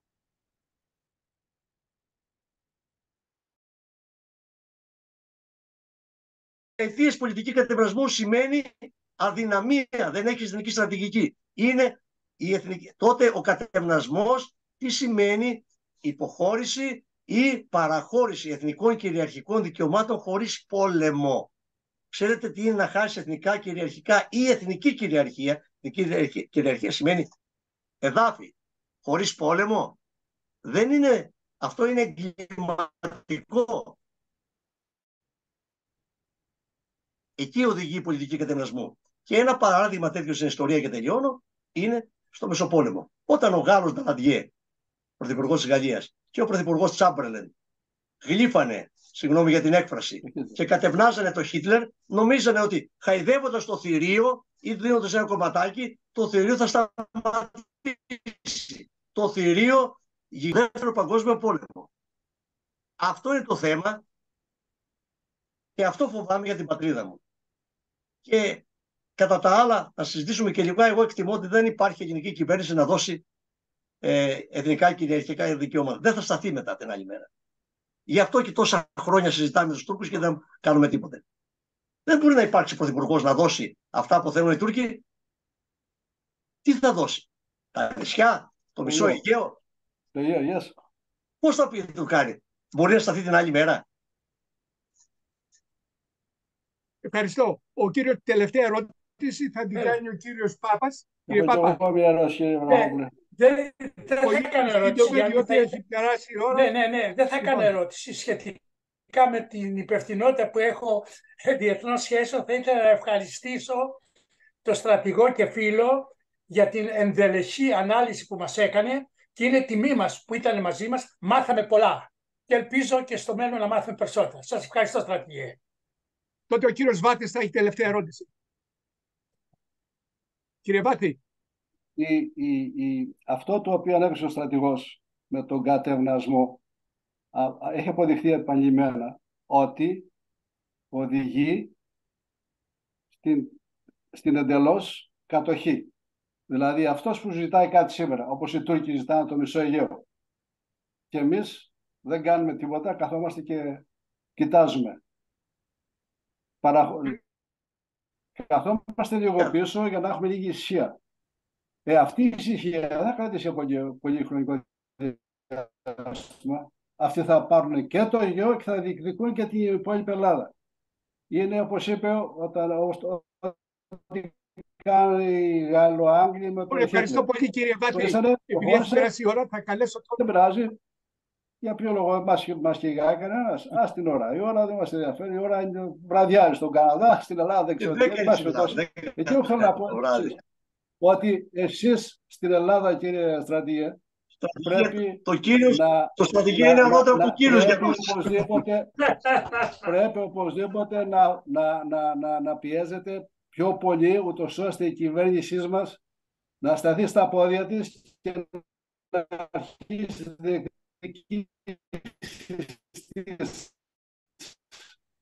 Λοιπόν, πολύ σωστά αφήνει ένα χαιρετισμό. Κύριε Βλαχόπουλε, να ευχαριστήσει τον ομιλητή μας, τον οποίο ίσως πρέπει να τον καλέσουμε ξανά. Διότι υπάρχει τρομερό ενδιαφέρον. Επιτρέψτε μου, κύριε Γαλάζη. Και ξανά τον στρατηγό Μπαλτζόη. Επιτρέψτε μου να σας πω ότι το Ελισμέ πριν από 3 χρόνια έγραψε αυτό το βιβλίο «Οι σχέσεις Ελλάδος-Αλβανίας». Είναι 2 πρέσβεις εδώ, ένας δικηγόρος, ένας στρατηγός, ο υποφαινόμενος, διδάκτορ πανεπιστημίου κλπ. Εγώ γράφω για το τσάμικο ζήτημα. Είναι όλο εδώ μέσα γύρω στους 50-60 σελίδες, πολλές λεπτομέρειες. Αυτό το βιβλίο δεν ξέρω πώς θα γίνει να το στείλουμε στον Καναδά. Και το τελευταίο βιβλίο του Ελισμέ είναι «Θα πάρει, ποιοι να πάρει».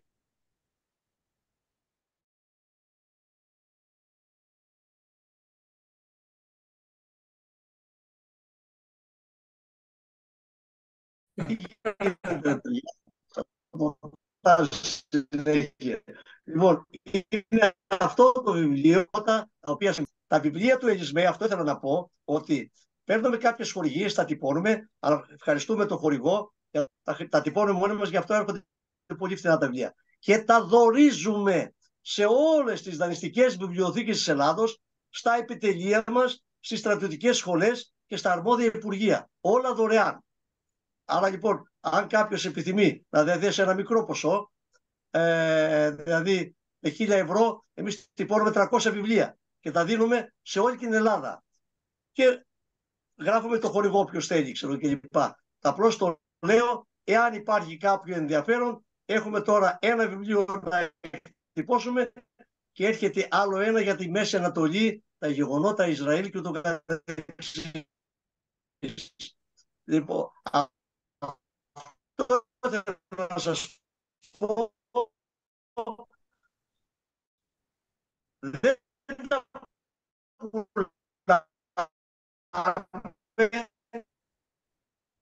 Δεν τα πουλάμε. Μάλλον που γίνεται το τραπέζι. Μιλήσουμε μαζί.